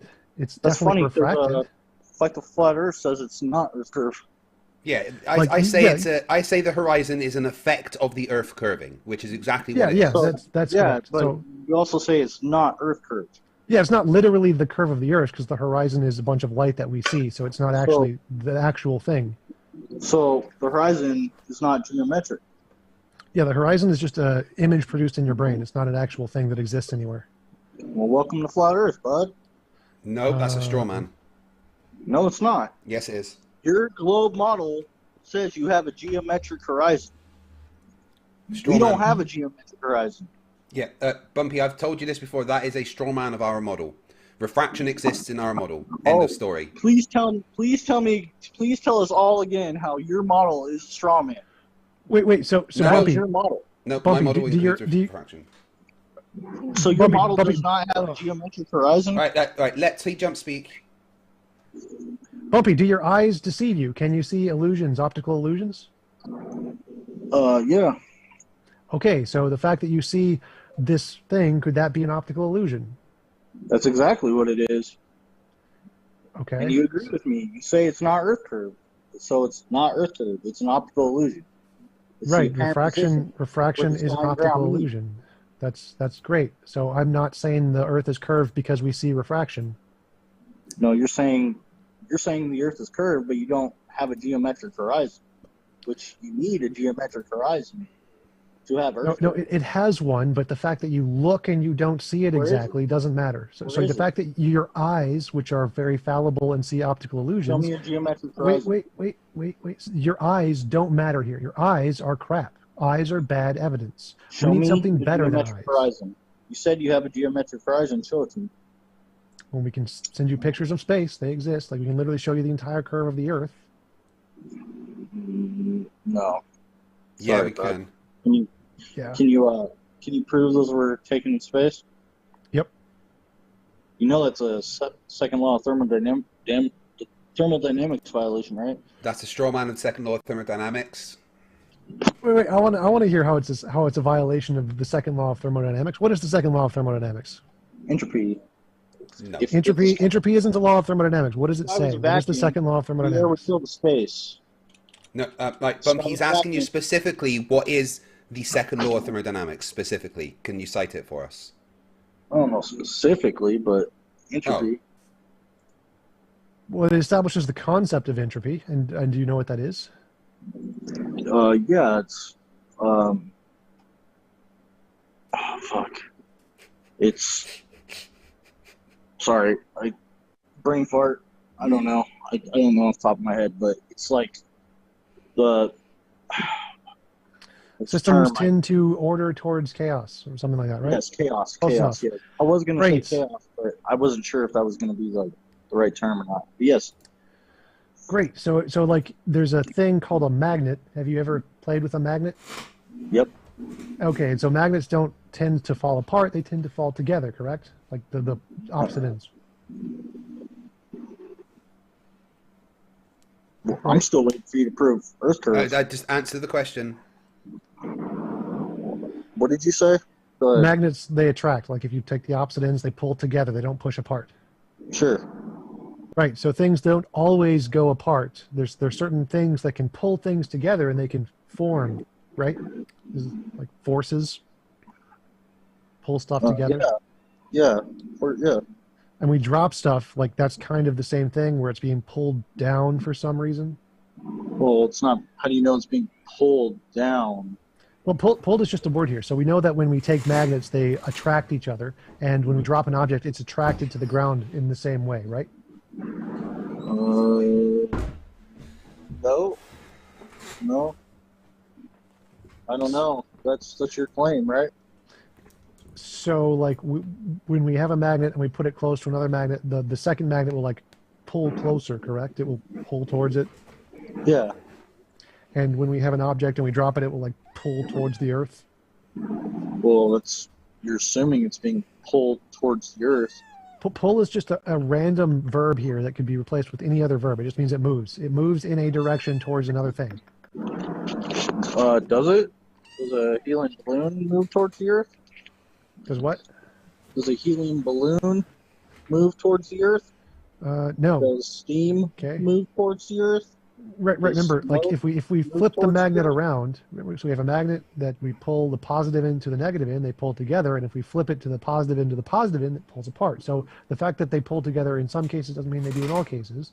So, but we understand that there is a force, there is something there that causes this, that they're interacting in some way. Gravity's not a force. I didn't say gravity. Didn't say gravity yet. What do you mean gravity's not a? What do you mean gravity's not a force? Gravity's not a force. Don't you know? My God. No, I don't know that. Please enlighten me. What is gravity if it's not a force? Gravity doesn't exist. That's your. How do things fall? What's falling? Like an object when I drop it? Anything? Why does it fall, or how does it fall? Yeah, like a force is causing that, right? Yeah, you picking it up and dropping it. You're the cause.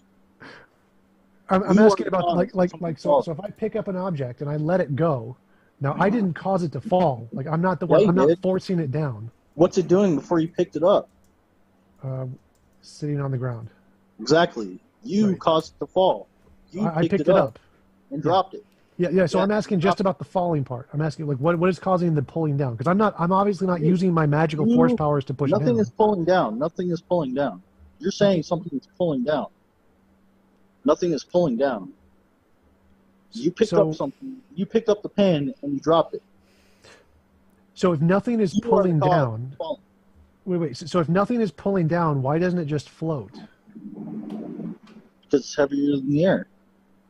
Heavier meaning something's pulling it down or pushing it down or causing it to fall? It's just more dense in the air. It's more dense in the air, dude. Okay. Right. So if it's lighter than the air, it's gonna rise, right? If it's less dense in the air, it's gonna rise, right? if it's less Like dense a than the air. balloon? In some Like cases, helium yeah. balloon? Like we can. Yeah. Paper clips are more dense than water, but they float on water, so density doesn't matter there. Like density would be the same. But Depends on the medium. sure. So you're saying that gravity, that stuff falling, is a result of density. I'm saying, what is falling? Falling is just my word for things going towards the ground. What is going towards the ground? Any Anything. object that you let go of. So you are the cause of it. You picked it up and you dropped it. You let go of it, right? Well, no, I don't control density, right? Like I don't make things more or less dense. No, but you actually picked it up, okay? Like, say that pen, it's not doing anything. It's just sitting on the table, right? Right, but we're asking why does one object go down and helium go up? What is causing the one to go down and one to go up? What is the thing doing that? Well, it's, first off, the helium balloon rises because it's less dense. It's more buoyant in the air. Right. So right. density is the force. Yes, good job. Okay, Thanks. okay. So it's not me. It's density that is causing Well, things no. to fall and. No, you caused the pen to fall. You picked it up and dropped it. It wasn't doing anything until you touched it. You caused it to fall. You gave it the distance, and then let go of it. You picked it up above the ground, then you let go of it, and it falls. I don't think you understand what the concept of falling is. So we're asking, why does an object of like high helium go up, and why does a pin go down? And you're saying it's density. A pin doesn't do anything. A pin won't be doing anything if you're not holding it. If you're not picking it up, it's not doing anything. It's just sitting there, right? I have no idea like how to like even begin to explain this to you if you don't understand your own model enough to know that you're saying density is the cause of falling. No, I'm saying things aren't falling. What's falling? What is falling? Nothing is falling. Being Except snow and pushed. rain, Density. right? You're saying density pushes stuff down. No. I'm not saying density pushes anything down. There's no push. Okay, so the way density works is that there's. You're breaking up a little bit.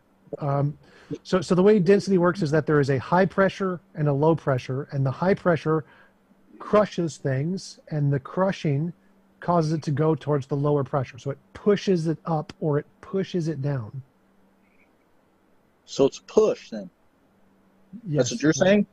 So it's not falling. It's not pull, it's a push. If it pushes it down, that's falling. If it pushes it up, that's floating. Floating means up, falling means down. They're just directions. So it's a push. So you're saying it's a push now? I already said push like 4 times, and you said it wasn't a push either. But you said it was a pull at first. I said both. So it's pushing and pulling. So yes. So that's how a force works. A force causes a push or a pull. So you're saying it is the force of buoyancy that is causing things to fall or to go up or down. Well, to go up, yeah. Okay. So Buoyancy. that's a force, right? I don't know. I don't know if it's a force or not. Maybe. I don't know. What is a force? Just something that happens to something else, like, right? A force I is don't something know. that happens to something else. I love it. I don't know. I don't know. It's great. I told you, I don't Every know. physics professor in the world just had a coronary. What's, like, what is So force? wait. I like do your you think, definition. I Dave? want to go with your definition. A What do you force think, Dave? is something that happens to something else. No. So, is density cause something to happen to something else? Does it do that? Does density cause something to happen to something else? I don't know.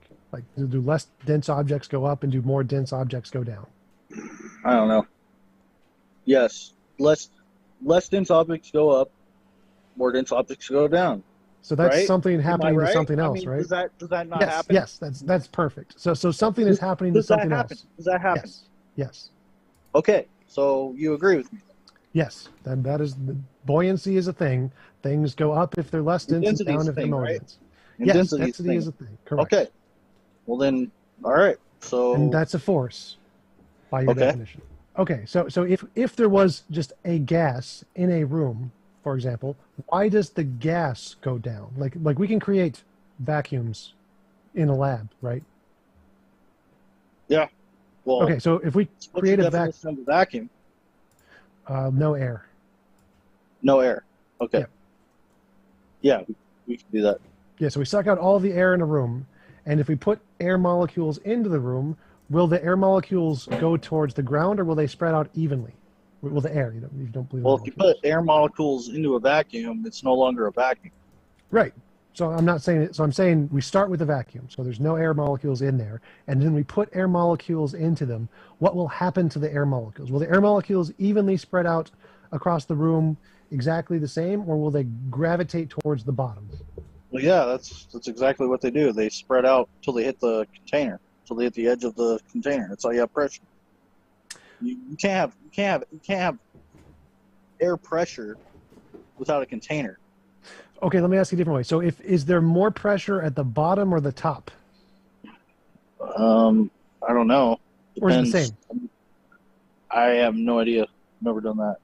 Okay, that's a great place to start. So if you fill a container with like water, start with the vacuum, add water, the bottom of the water is going to be heavier. It's going to have more density than the top of the water, right? Like in the ocean, like if the deeper you go, the more pressure there is, right? Yep. Okay, so if that's, why would that happen if it's just because of density? If it's just because of density, then it wouldn't have a difference in the pressure at the top and the bottom, because the density of the water would be the same unless something else is there causing it to be more dense at the bottom. So there has to be some other force in addition to the density to make it heavier density on the bottom, right? I don't know. Okay, so take a minute to think about it. So if we have a vacuum with no air, no water, and we fill it with water, and the water is more dense at the bottom and less dense at the top, and the only thing in there is the water, that couldn't be because of the density, right? There has to be something else, because if the density is doing it, then it should be the exact same the whole way from the top to the bottom, right? Well, you would need a container first. Yeah, we have a So- container. We have a container, and we sucked out all the air, and then we put water into the container, and now in the container is full of water, and just water, and for some reason, the bottom of the container is denser than the top of the container. The water in the bottom of the container is denser than the water in the top of the container. Why would that be if it's just density? Because if it's just density, then it should have the exact same pressure the entire way through, right? This is brilliant.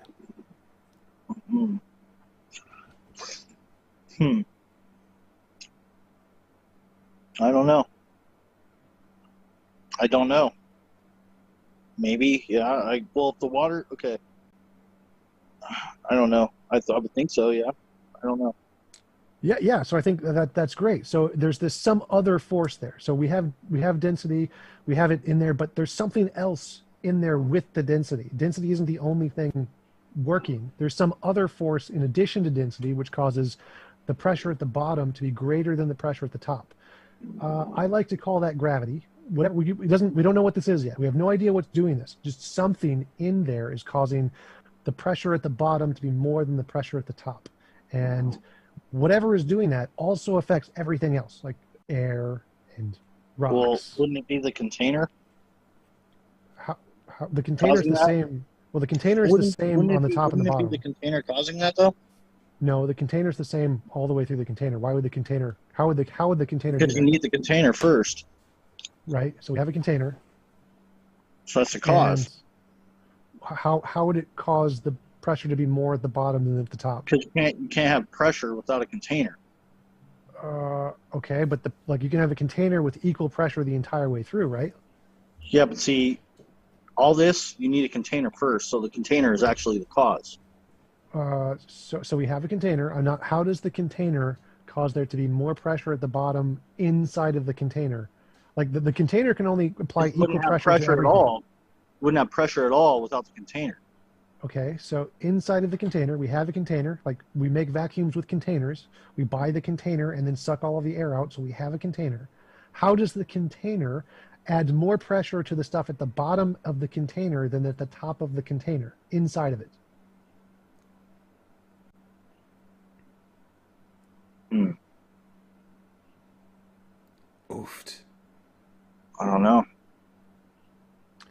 Right. I don't think the container can do that. There has to be like some kind of a magic in the container to do this. I think there has to No, be I some mean, you other need a force. container first. So I mean, if Right. you don't have, I've if agreed you with don't that have the like container, you 80 can't. times already. We have Well, a that's what I'm container. saying. Well, then you can't do anything without the container. So the container is actually the cause, How does the right? container, like, there could be something else being a cause, right? Like, It we could put creates a the magnet. pressure What? because that's what creates the pressure.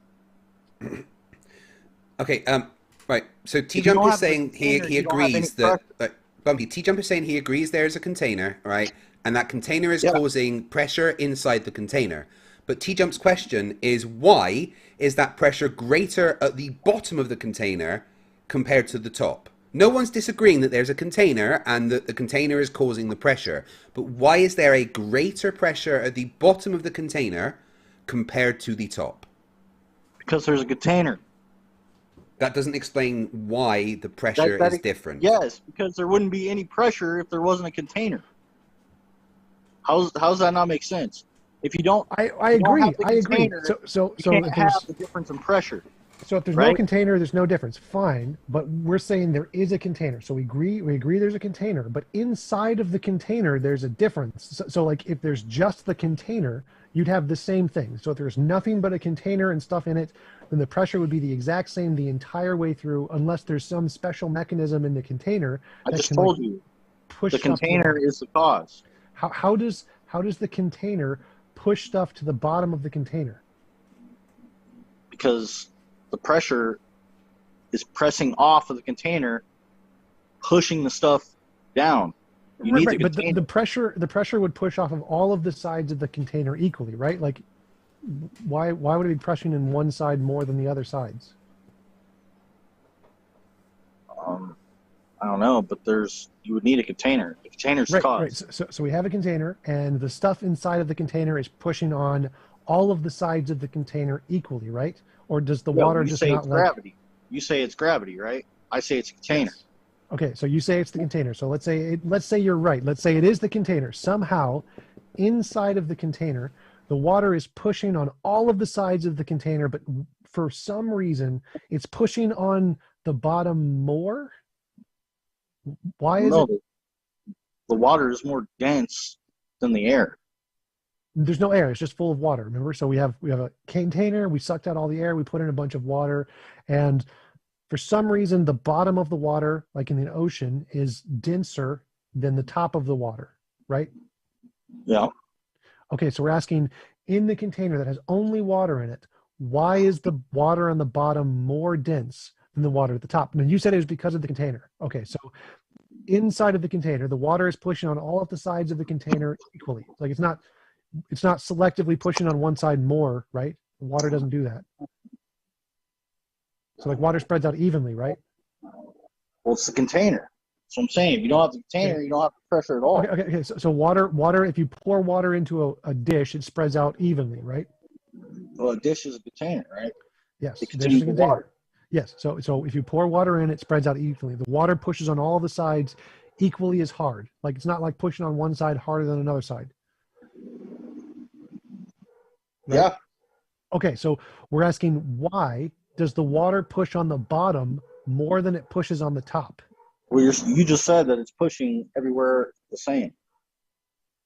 Right, because density works equally in every direction. So if it's pushing everywhere at the same, it's pushing at the bottom the same, right? Right, that would be correct. So if density was the only force, then it would push in every direction in the exact same speed. It's the same force. You put the same force at the top, same force at the bottom, same force on the left and right. But we don't see that. For some strange reason, the water is pushing more on the bottom than on the top. And we want to know, why is the water... You just said it's not. You just said it's not. You said it's pushing evenly across the container.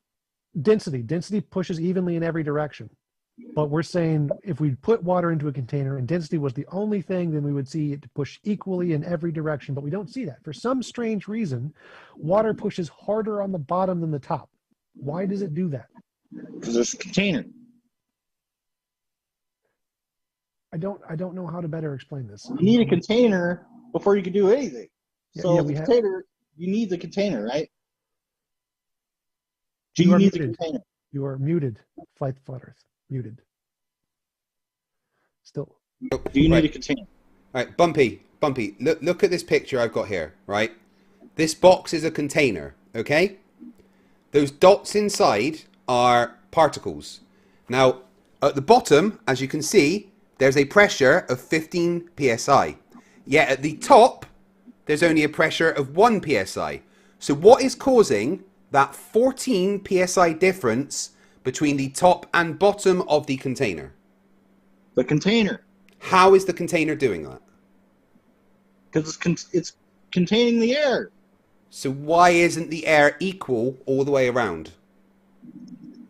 Because of the container. That doesn't answer the question. It does answer the question. How does the container do this? We're asking, how does the container do this? Because you need a container to have pressure. How does the container do it? What do you mean? How does the container make the pressure at the bottom higher than the top? Because because it's a container, dude. That's how it does it. How? Contain the What air. mechanism? That's how you do it. If you didn't have the container, you wouldn't have any pressure to be talking about this at all. We You would agree. have no pressure. We agree, but Well, then- T-Jump's question is why is this number higher than this number?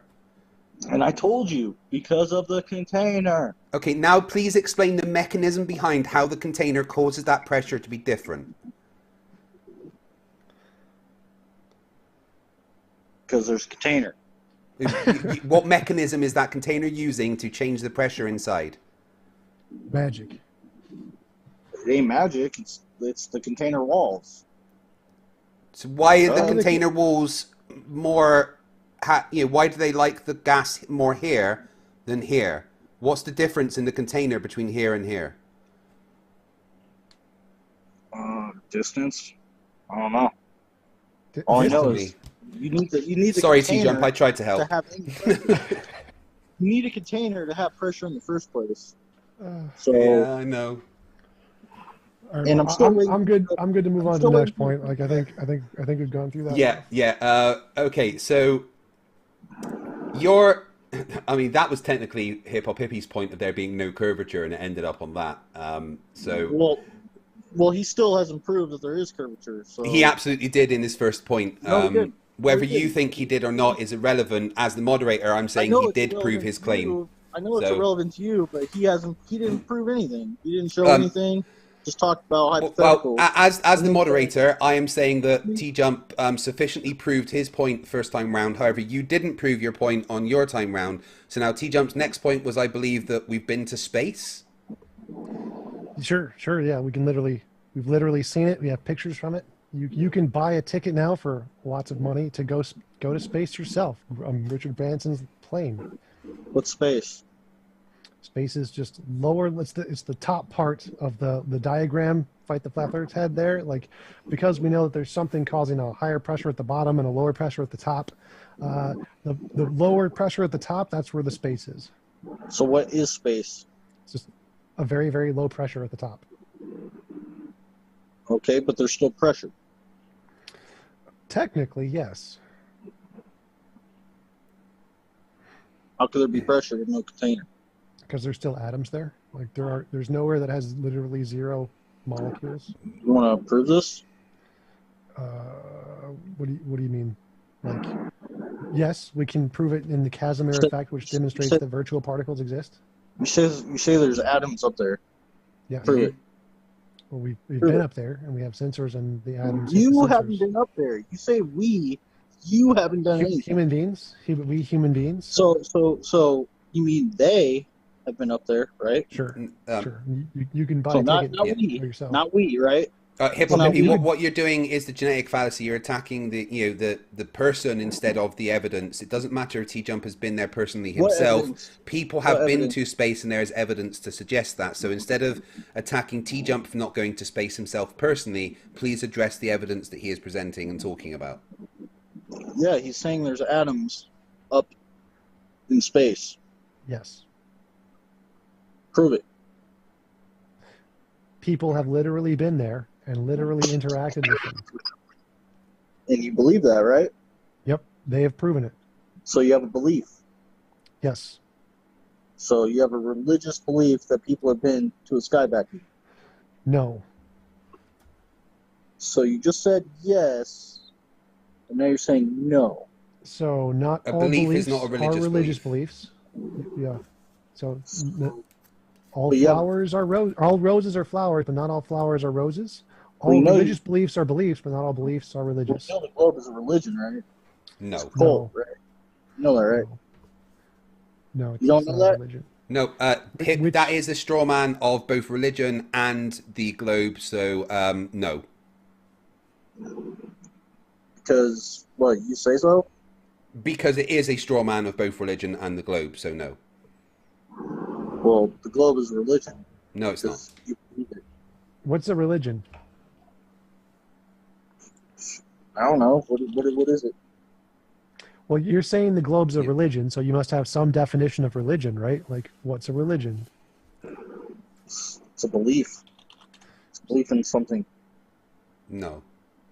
So any belief in anything is a religion? Is that what you're saying? Pretty much, yeah.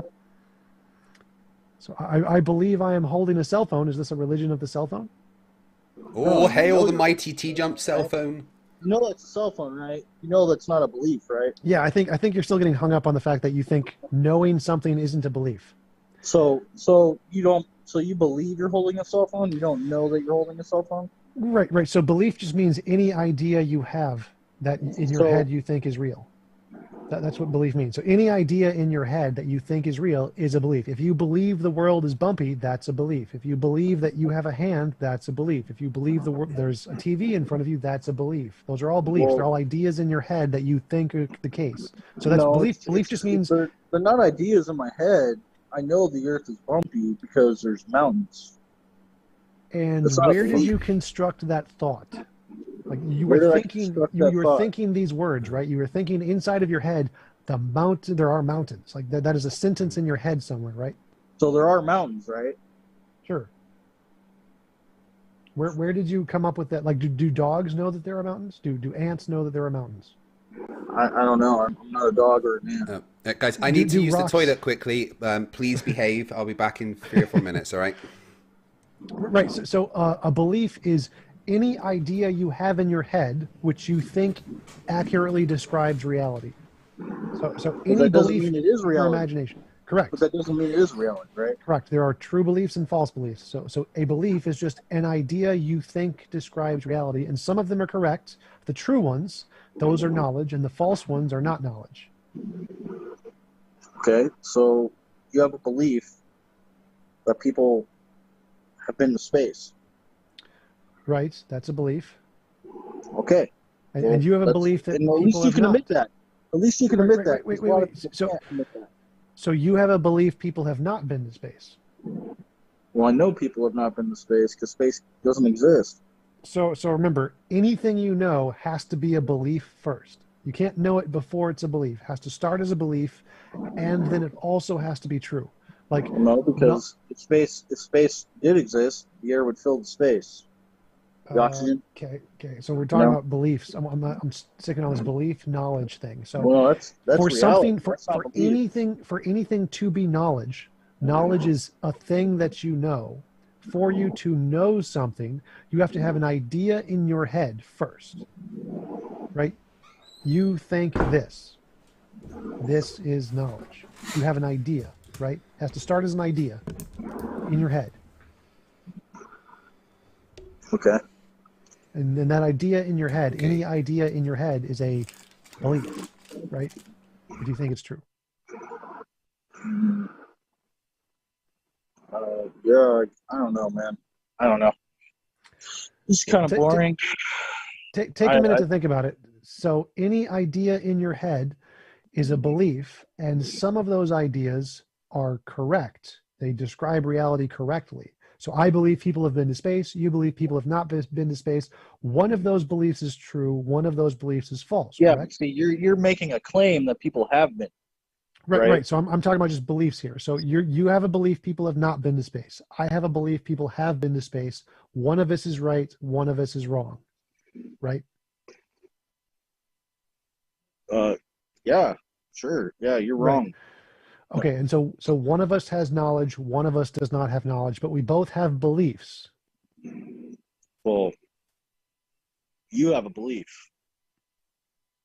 You believe that people went up to the moon. You believe people are orbiting a sphere, but yet you have no evidence of any of this. You just believe So it. the point I'm focusing on here is that all knowledge, all things that you know, are also beliefs that you have. You can't know something without it being a belief. It has to be a belief for you to know it.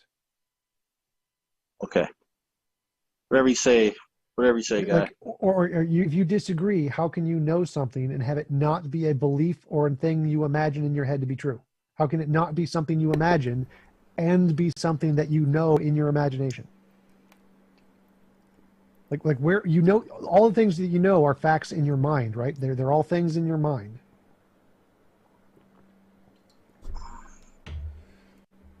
Right?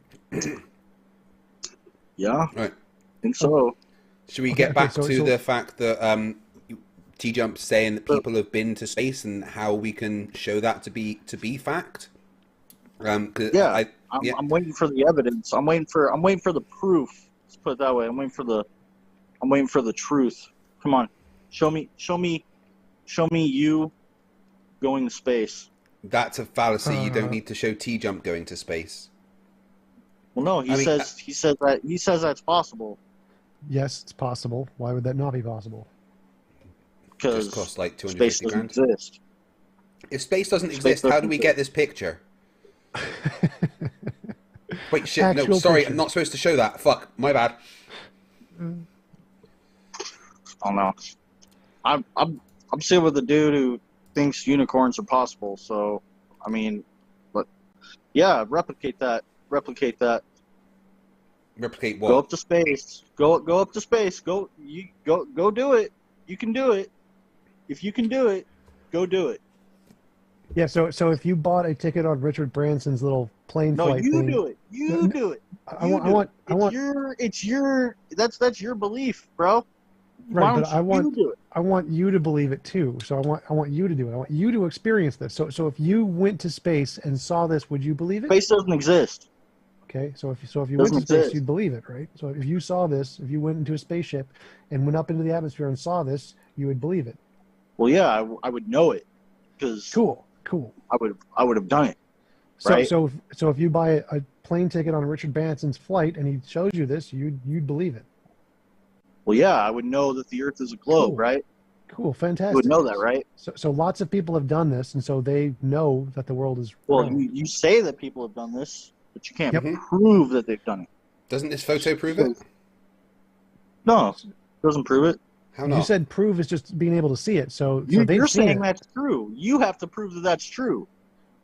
I don't have to prove anything. You're the one saying that that's real. Prove it's Yep. real. Well, this was from So- Apollo so- 17, right? They also took the same picture on Well, Apollo that's what you say. 15. That's what you keep telling me. You keep telling me that it's real. Prove it's real. Yeah, so you said proof is just people have seen it. Those people have seen it. They've proven it's real. Have they? Have they seen Yes. it? Yep.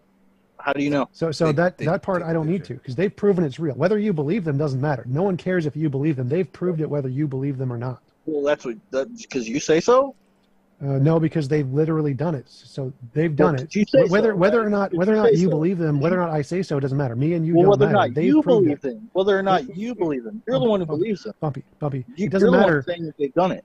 Bumpy, it doesn't matter what I say or what you say or what you believe or what I believe. It If doesn't they've matter done what it, you say. Bumpy, hold up. So if by your definition they have seen this, they've proved it. They know it. You don't. What you say doesn't matter. What I say doesn't matter. They've I never proved said it that by they've your done definition. it. I've never said that they've seen it. You're the one saying that they've seen it. Oh, Bumpy. You need to prove said, that.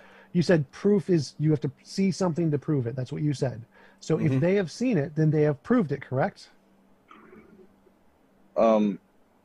Yeah, if they've seen it, if they've done it. Right. So if they've seen it, then it doesn't. I don't need to prove this to you. I don't need to show this to you. They've proved it whether you know it or not, right? Well, because you say so, right? Wait, Bumpy. say So if they have No, seen no, it, no, wait. Because you're the one saying that they've seen it.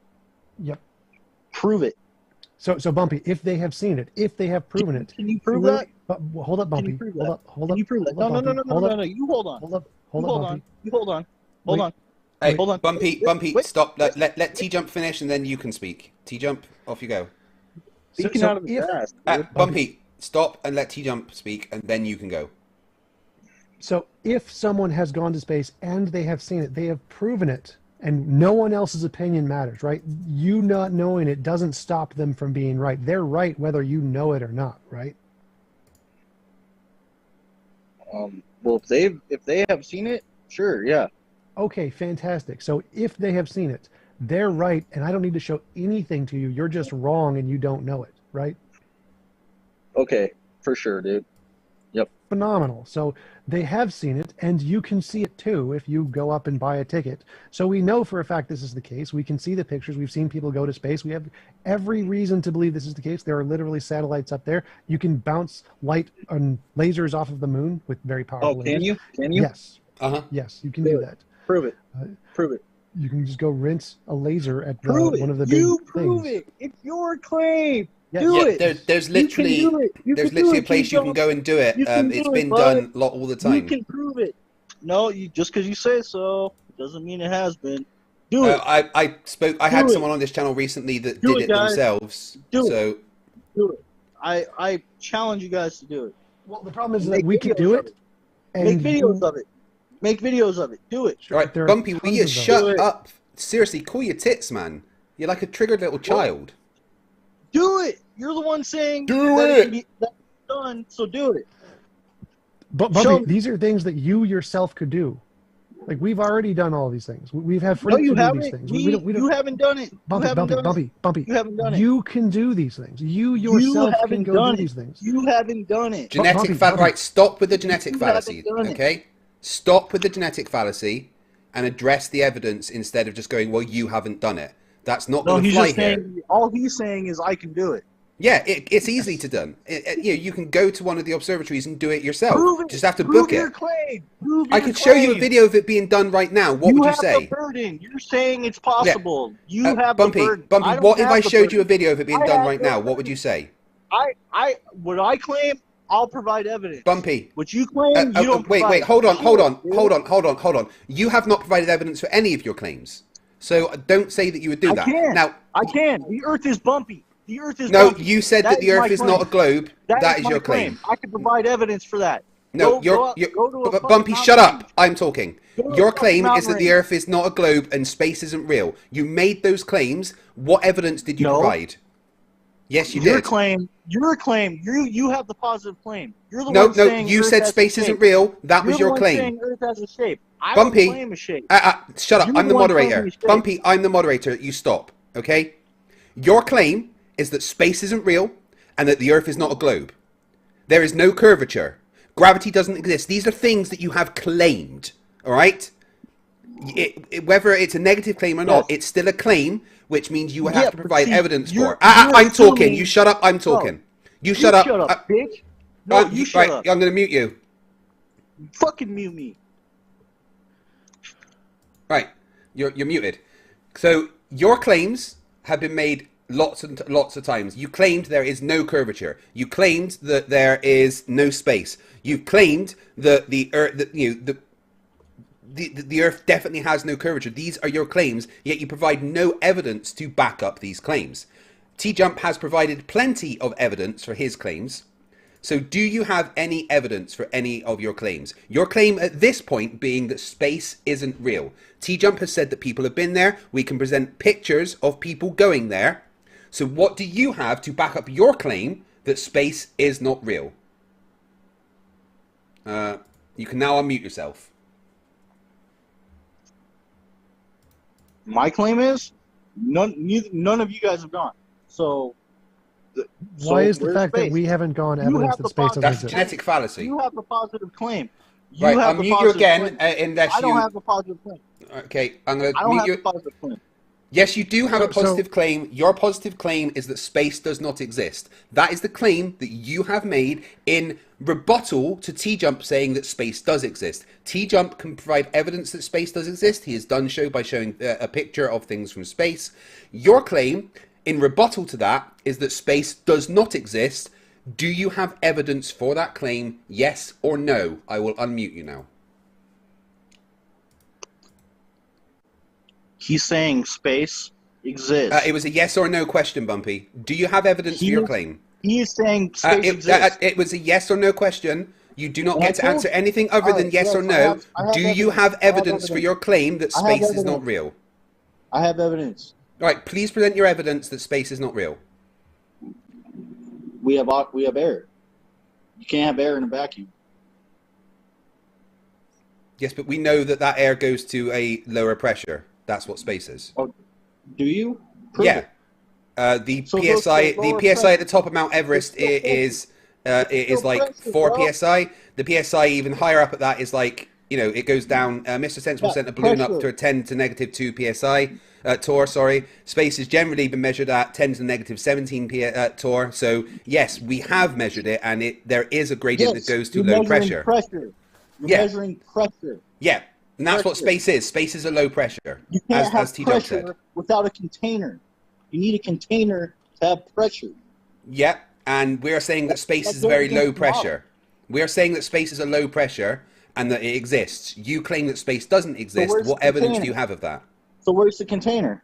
The universe is a container. Oh, the universe is a container. What's the universe? The universe is everything. So, okay. So where's the container? So everything is a container then. The universe is a container that has low pressure in it. You claimed that So it's not everything is real. a container. Wait, If the universe is everything, then Bumpy, everything is we're a not talking container. about the container right now. We are talking about your specific claim that you said Yeah, that space I is just not told real. you. Space isn't real because we have air pressure. Don't you understand? Do you not understand? our claim, like you're strawmanning our claim. Our claim is that space is just low pressure, which we know we have as you go up. So are you saying there is no low pressure as you go up? No, there's pressure. Is there Because lower we're in a pressure as you container. go up? As you go up, So you're saying, Right, you're right. claiming there is a container. So you're claiming that there is a container? I am not making any claims about container right now. I am asking you a question. You just As said you go there was a up, container, dude. listen to the question.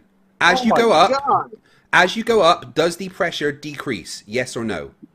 Yes. Right. Well, that's what we're claiming space is. That that is where the pressure decreases. So there's always air pressure.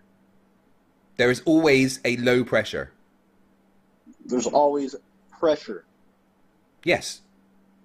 Space is a So low where's pressure the environment. container? So, where's the you know, container? so can you provide evidence to TJump that space isn't real, as you've said?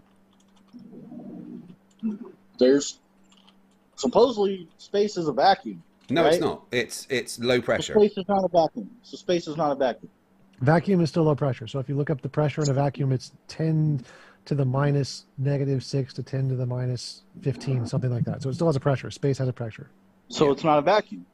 It's a very low pressure. Vacuum is pressure. Vacuums have pressure. Like if you look up the definition of a vacuum, it is 10 times something to the -6, or 10 times something to the -15. Those are both pressures. Still has a pressure. Okay, so Vacuum where's is the still a container? pressure. And where's the container? We didn't say anything about a container. We said there's a Well, pressure. there needs to be a container to have pressure. Okay, but we didn't say that. That's your assumption. Well, no. How's that an assumption?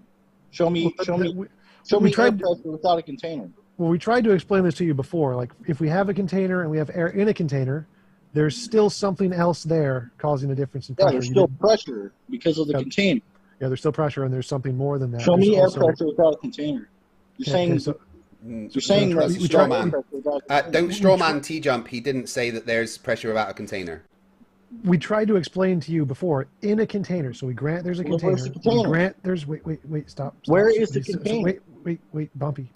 In order to show this, first we have to show that there's a difference in a container, and then we can show there's a difference outside of a container. So first you have to understand the difference in the container. So where's in the the container? container? So we have a container. Any vacuum container is a container. We have a vacuum container. Where's We the suck out container? all the air. Stop Where's asking the the container? same question and listen to what he is saying. Well, he's I'm not ready to answering go. the question. I'm ready to go to the Q&A. He's just Okay. like, Yeah. I don't care about the container. Right, Bumpy. I don't care Let me about just quickly ask you this I question: don't care about Where is the I container? care about unicorns. Right, Bumpy. I care about I've got a unicorns. quick question for you before we move on to the Q&A. Where is the container between the base and the summit of Everest? What are you talking about? Well, there is a greater difference in pressure between the base and the summit of Everest than there is the summit of Everest and the Kármán line. So Pressure gradients. don't so include- my question to you pressure is, gradients where is the don't container? include a container. Listen to the question. Where is the container between the vacuum, which is lower pressure, above the higher pressure? Where is the container that keeps the pressure between the base and the summit of Everest? Where's that container? There's no container. So why is there a lower pressure in- above? We live inside a container. You got any You evidence know of that, that? right? Yeah, we have air pressure. What's pressure mean? Where's You the gotta container? press Where's the container? Against something? Where's the container? Above us. Where's the container? Above us. Where? I don't know. But you're saying there's a container. Show us the container. Well, there has to be a container because there's pressure. Oh, well, you're making an assumption that there is a container. Show us the container. No. You even say there's a container. You're you saying even said that you're saying there's a Yeah. physical container. Please show us this physical Yeah, container. now you're saying that there's now you're trying to get me like to say, oh, no, there isn't a container. When you have Well, when where's you the even admit container? that- Where is the container between the base and the summit of Everest? You have problems hearing? I'm No problem, asking you where the container is between the base and the summit of Everest, because that is a larger change There in shouldn't be a pressure. container. That There is shouldn't be a that is a container. larger change in pressure between the summit of Everest and the Kármán line. So where is the container keeping that There shouldn't pressure be a in? container. There shouldn't be a container. There has to be a container to have pressure in the first place. Yeah, the universe contains all the pressure in the universe. What? The universe contains all the pressure in the universe. Wait. So you're saying that in order to have pressure, there needs to be a container. Okay, fine. So in order to have a difference of pressure, there doesn't need to be. Like there can be a difference of pressure inside of a container, and there's no container between the two different pressures, right? Yeah. Right. Okay, so then why would you need a container at all? Like, so if there's no container Oh, you have within the pressure. container. Wait. So that there's no container inside of the container, and there's differences in pressure. Why can't there just be a difference in pressure between zero pressure and lots of pressure? Like, why couldn't we just make the container bigger until there's an even bigger difference in pressure between the top and the bottom, and then keep making it bigger until there's an even bigger We difference also- in pressure? You also need you need a container for a vacuum too, right? Mhm. But you said there's No. is there such thing as no pressure? Perfect vacuum. A perfect vacuum has no pressure, and there's no such And thing as does a that perfect vacuum. exist? I No, don't Does think that so. exist? no. Okay, so there's always going to be a container Well, there's always going to be pressure, but we don't actually need. because there's always going to be a container, Nope. right? So remember, imagine Yeah. that there is a container, and imagine in this container there's no pressure at the top, and there's a whole bunch of pressure at the bottom. Now there's no container at the top, between the top and the bottom. The container is around the whole thing, right? Yeah, that's how That you have means that- pressure. Right. So at the top there's zero pressure, and at the bottom there's tons and tons of pressure, and in between there's a whole bunch of particles. He said more there's at the never bottom. zero pressure. Yeah, it's very, very small. So almost no pressure. Oh, so there's Let's still say pressure. 10 to the though. let's say 10 to the Still negative pressure. 17 torr. Right, that's the pressure he's talking about. Yeah. And there's still pressure, Okay. right? Sure. That's virtual particles. Yes, there's still a tiny amount of pressure, but that's space. Yeah. How do you have pressure without a container? So I'm trying to explain this to you. Try to follow the argument. So if we have a container, You can't have pressure without a wait, container. wait, That's wait. the answer. There's a contradiction in what you're saying here. So No, wait, Bumpy, Bumpy, just listen. Bumpy, there's a Two ears, contradiction one in what mouth. you're saying here. So if we have a container and there's a difference in pressure between the top of the container and the bottom of the container, and we make the container very, very, very long, so it's very, very far to the top, very, very far to the bottom, there's a whole bunch of pressure at the bottom. There's 0 or 10 to the negative 17 torr at the top. There's space at the top. So we have a container and there is space inside of the container, even though there's also gas inside of the container. Right? So you see a problem here? Nope. No, of course you don't. Yeah, because there's a container. There's a fucking container. Yeah. So If there's pressure, there's a container, dude. What the fuck? Here's My the God. thing. Here's the thing. Nobody is saying that there's no container, right? The universe is a container. There's a container. Well, let me put it this way. Let's imagine that the globe Earth is correct, and that there's gas around the globe Earth, and there's a container around the solar system. So there's still a container. So we have a container around the solar system, but space is real. The gas floating on the globe is real, but there's still a container. We can just assume all this stuff. It's begging the question. We're assuming. He's trying to have a conversation with you. All this is hypothetical bullshit, dude. Like, that's all it is. That's all we're talking about. It's hypothetical. Okay, double standards. Your hypothetical container. Show us the container, otherwise it doesn't exist. You said you can only prove a container or something by seeing it. So show us the proof of the container. You just admitted that there's a container. No, you're the one that's saying that you prove things by seeing them. So show us your proof of the container. To show you a container when you just admitted that there is a container. Yeah, I say the container is the universe. What do you say the container is? Well, it could be the universe. Like, just because you have an idea. So there we go. The universe is a container. We're agreed. Well, let me finish here. Just because you say that the universe in your heliocentric model is a container doesn't mean my universe is infinite fucking space. Okay, what's your universe then? Just wherever the container stops. Where does show us where the container stops? I don't know where it stops. How do you know it's there then? You said you can only prove things by seeing it. Because you have air pressure. No, you said you can only prove things by seeing it. So when did you see the container? No, I said you can prove things by seeing it. I'm not saying that's the only way. That is what you said. That is definitely what you said. So you're changing your story now. There's other ways of proving things other than seeing them. Is that what you're saying? Sorry, I know it hurts. I know it hurts because you have to admit that there is a container. Yeah, to have air pressure. Yeah, the universe is a great container. It contains all the pressure in the universe. I know it hurts a lot. I know it hurts a lot, dude. I know. But I know it really hurts. But the universe contains all the pressure in the universe. I don't know what your problem is. Where's that container? Right. So wait. So we're saying that, let's say there is a container around the solar system. There is still space. What we're saying is space is still there. So we can go to the space that it still has a pressure of negative 17 torr. So it still has pressure in space. And we can go there. And we can go to the moon. Can you go there? Yeah. Yeah, it's been done. Well, go there. Go build a rocket. I know you science boys really love space. Now, there's a bunch of people building rockets right now. We don't have to do it ourselves. Oh, I don't have to do anything. I just let other people do it for me. Okay, can you cite me where science says I have to do everything myself? Well, are you just making that up? You should want to prove your belief, right? Yeah, I don't have the money or resources to build a rocket, and I'm pretty sure TJump doesn't either. So, well, why don't you guys all pitch together and do a little GoFundMe? Because a little GoFundMe isn't going to make enough to build a rocket. We'll leave that to the billionaires. You guys have ingenuity. I know you guys could do it. I know you guys could persevere. It's been done. Elon Musk's done it recently. So has Richard Branson and Jeff Bezos. Oh, you just because you say so, right? No, because they've done it. So. Oh, because you say so, right? No, because they say they've done it. Oh, because they say so. Yeah, and lots of people that are doing it with them, including the 18-year-old child going up with Jeff Bezos to, in about 6 hours, I believe. So just because they say so? Well, no, because they've done it. Oh, because you say so. No, because they've done it.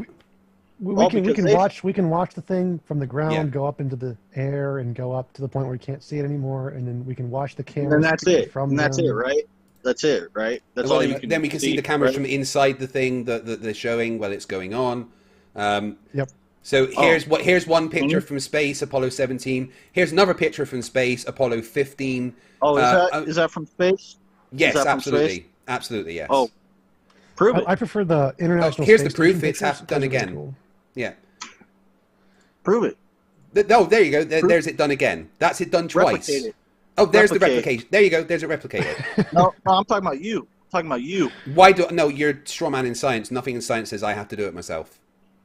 Well, then you could just go on believing it. like you always do, because you have Well, belief. I'll have the evidence to suggest that my belief is correct. And do you believe your car works? Have you literally built it piece by piece the entire time? No, I haven't built it piece Oh by God! piece. What build your whole car? Because you obviously have no Yeah. evidence your car works. Well, God. obviously, I know my car works if I could drive it. How do you know you can drive it? Get in, start the engine. Well, and you say off that. I go. Oh, I say that? Oh, Yeah, I have you got say any? You got any evidence of that? Okay. Yeah. Okay, bud. Yeah, none of us know how None of us drive cars. None of us. Well, no. Well, Did you yeah, build a that's the car? point, is Did that you build a car we yourself? we have these Cars toys, are these mechanisms. just an illusion. Cars are just an illusion. Yeah, I don't. Yeah, but I'm it's shocked that you've got a possible. driving license, if I'm honest. Right. Anyway, we're going to go into Q&A. Thank you to both TJump and, well, I'm not going to say thank you to Hip-Hop Hobby because you were terrible. You can find link to TJump in the description. Please do go and drop TJump a subscription. He does some amazing debates. Do you have a regular schedule, TJump, that you do? Nope, it's kind of random because I Just when I it, yeah. go to sleep at strange Yeah, hours. sleeping sucks, right? But thank you very much for coming on and having the conversation with that. So we're going to start with the super chats. Alison for $2 Fuck Australian. you. But, yeah, love you too, Bumpy. So Bumpy, why is all navigation based on the globe? What globe? The globe that navigation's based on. Oh, prove it. All navigation's based on the globe. I've proven that by actually Prove it. calculating Prove it. distances. Prove it. Prove it. The Haversine formula proves it. Oh, does it? Yes. I thought science doesn't prove anything. Maths proves things, and the Haversine formula is maths. Oh, so it's proof. It's proven. Yeah, the Haversine formula is proof that navigation is based on the globe. So why Okay, is whatever navigation you based say. on the globe? Did you say so? Did you say so? Well, no, because the proof says so. So why is navigation based on the globe? Oh, but there's infinite possibilities. So are you sure? So you don't know why navigation is based on the globe then? You can just say, I don't know. What globe? What globe? This one. Which one? This one. Oh, that's just an image, dude. That's not real. That's the globe. Oh, you just claimed it's not real. Can you provide evidence it's not real? No, you gotta provide evidence that it's real. Here we go. Here is it repeated. There's my evidence. Oh, well, so you see the difference in those two? Yeah, Sheesh. different cameras. So what? Yeah, looks totally different. Yeah, different cameras will Yeah. take different images. And I buy that. I buy that. right, okay, Sure. so you don't know, right? No worries. Connell Silver for $5. Water flying off a ball here on Earth cannot happen without gravity, which Bumpy and the rest of his ilk deny exists. Flat Earth debunked. What would happen on a flat Earth though? You put a ball in water and you spin it and it flies off. Why would it fly off? It's the same. Why does it fly off? Yeah, why would it fly off and go towards the ground? It flies off in all directions. And then goes towards the ground. You've never What? fucking put a ball in water and spun it? And Yeah, see the and water it fly? flies off and then goes towards the ground once the kinetic energy is expended. So what? So why does it go towards the ground? Doesn't prove anything. Proves that there's a downward bias. Fog Repair Ship Akashi for No, it $5 doesn't. says It no doesn't prove Earth-based. Shut up. Fog Repair Ship Akashi $5 says no Shut up. Earth-based Coriolis, Sir Humpty Dumpty. Explain the different rotation directions of hurricanes in relation to the equator without Coriolis. If the Earth rotated under hurricanes and pendulums, Wait, you're and the light strawman in gyros- Coriolis. No, I'm not. No, I'm Yeah, not. you are. You're strawman in Coriolis. Coriolis isn't the Earth rotating underneath things. No, you're saying there's two reference frames, okay? No, but Inertial Coriolis and is not. non-inertial. You are strawman in Coriolis. Coriolis is not No, Earth rotating you need underneath two reference things. frames to have Coriolis. Coriolis, yeah, and one reference frame is the Yeah, fact that yeah. something is moving in a particular direction. Coriolis Yeah, is exactly, not the Earth exactly. rotating underneath If- things. That is a strawman of Coriolis. If the Earth is rotating underneath a pendulum, it's going to rotate underneath an airplane. No, that is a But it strawman doesn't. of Coriolis. No, it's not. Yes, it is. No, it's not. So all you've got is a straw man of Coriolis, which is why you can't explain it. Okay. Philosopher King Gaming for $2 says Bumpy is a walking, talking genetic fallacy. Yes, he absolutely fucking is. Angel Gary for $5 says Hip Hop Hippie, you can't actually be this fucking dumb, can you?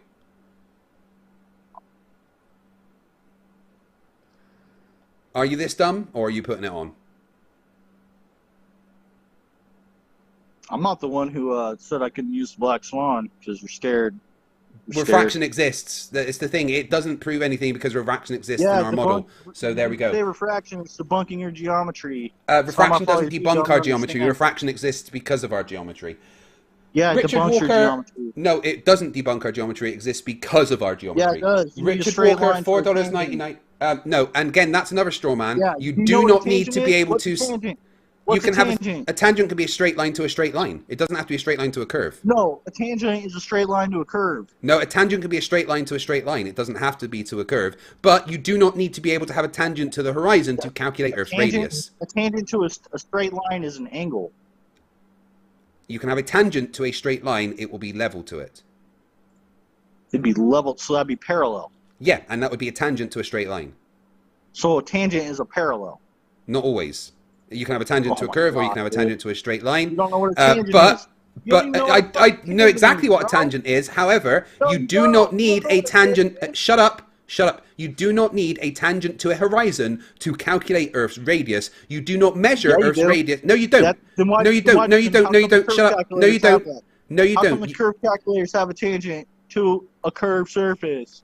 Because the curve calculator is doing it based on a orthographic view, but to calculate Earth's radius, you do not need a tangent to the horizon. You do not need to see the. No, you don't. You do not need to see the. Yes, you do. That's what your curve.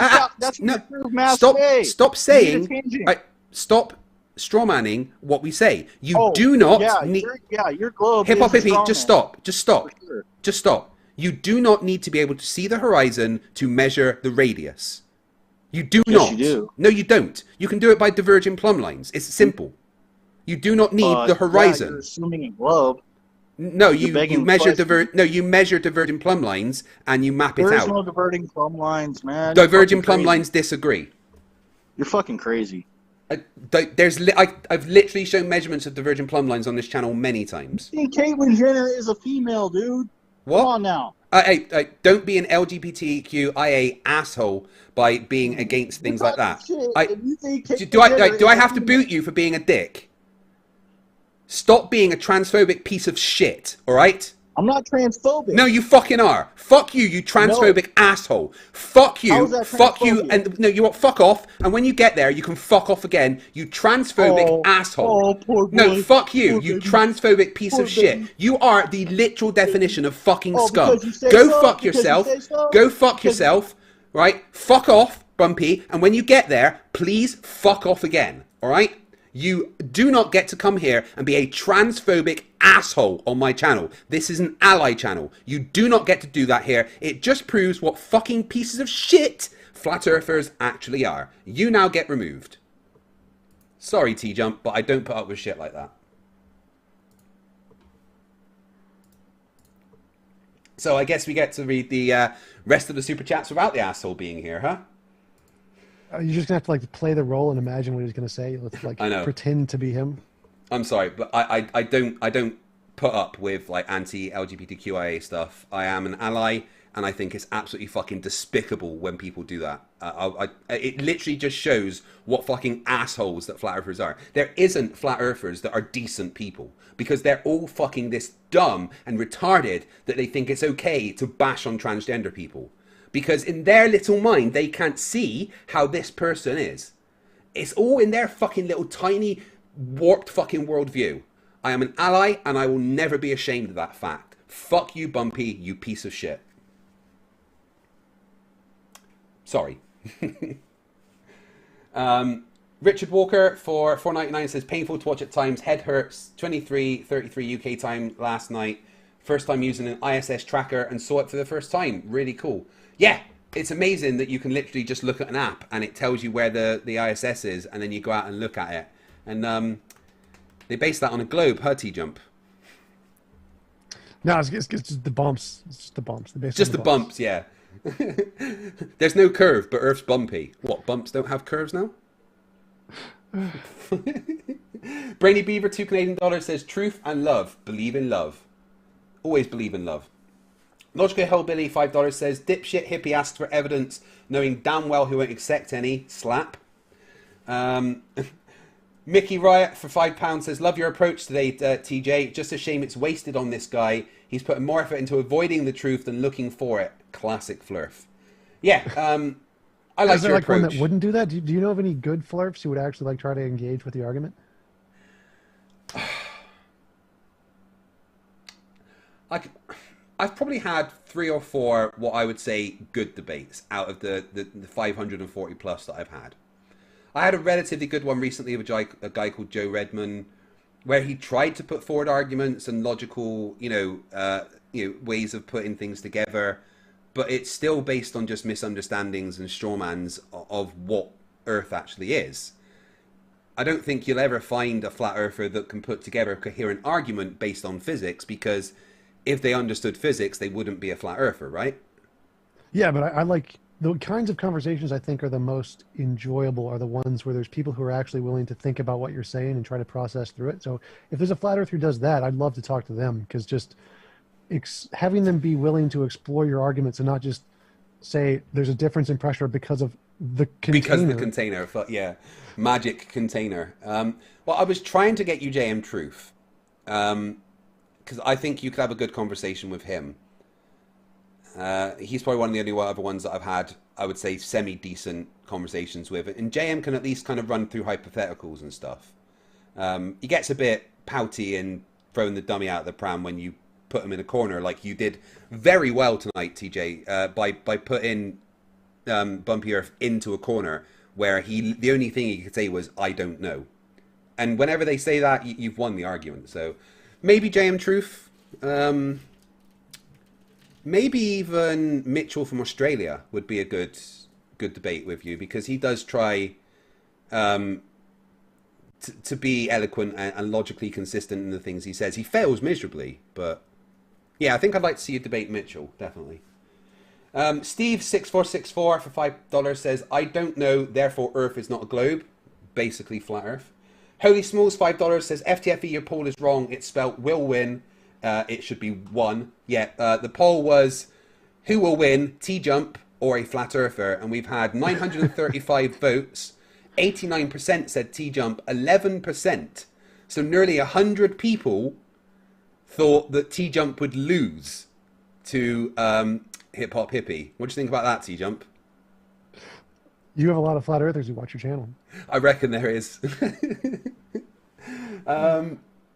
David Lee for $4.99 says, if the first scientist said the moon is 238,000 miles away because I checked it with radar, every other scientist would have tried to find out what.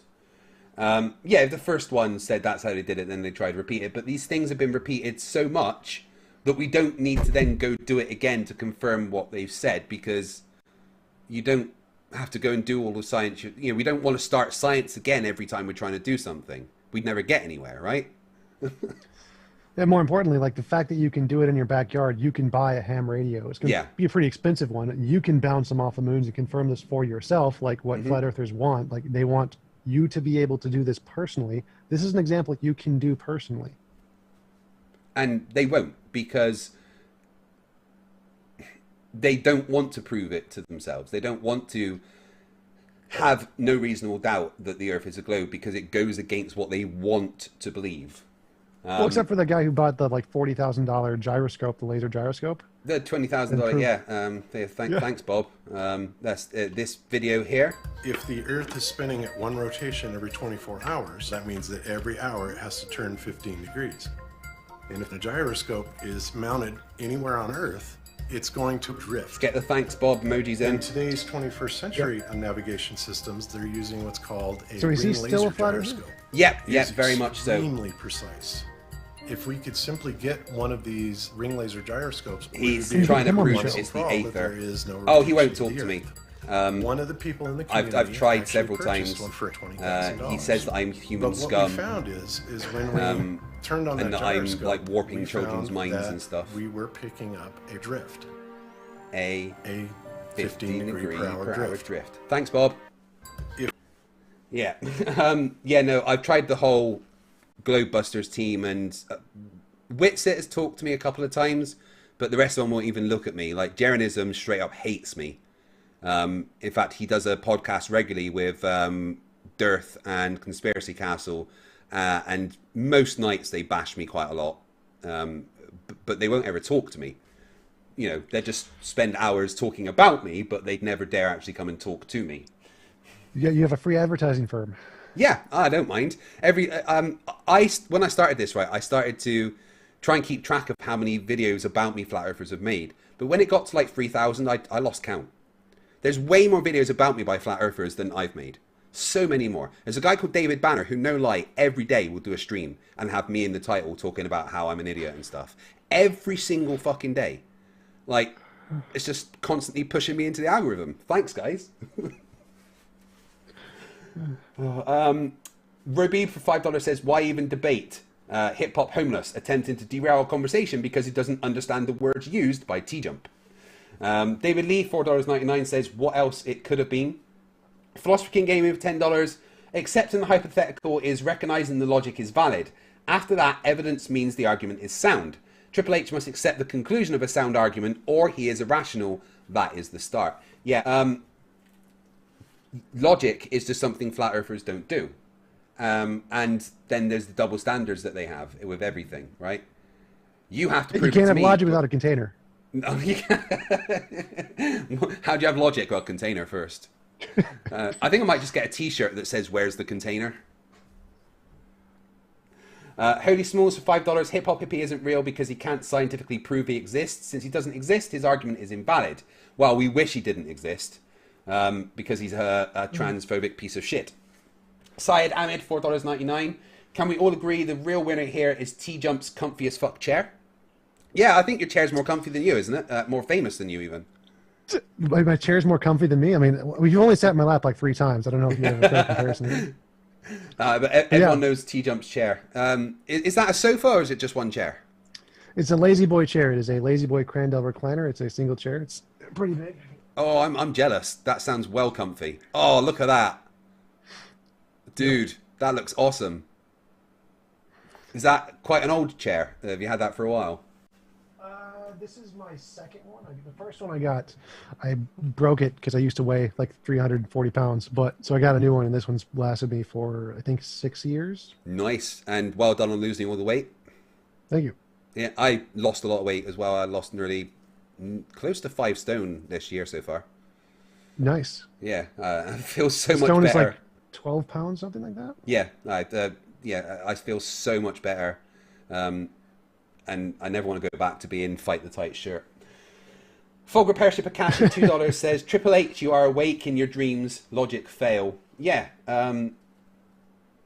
he thinks that you know when you're awake and you're asleep all the time. How do you know you're not dreaming? Because I'm awake. Duh. God. I know. I mean, I had this crazy dream that, it seemed like it went on for 4 years that there was an orange guy in charge of America. I mean, imagine if that was real. Crazy, right?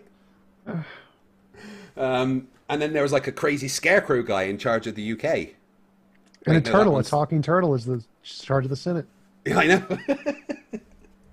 know. Imagine aliens actually turning up right now and going, what?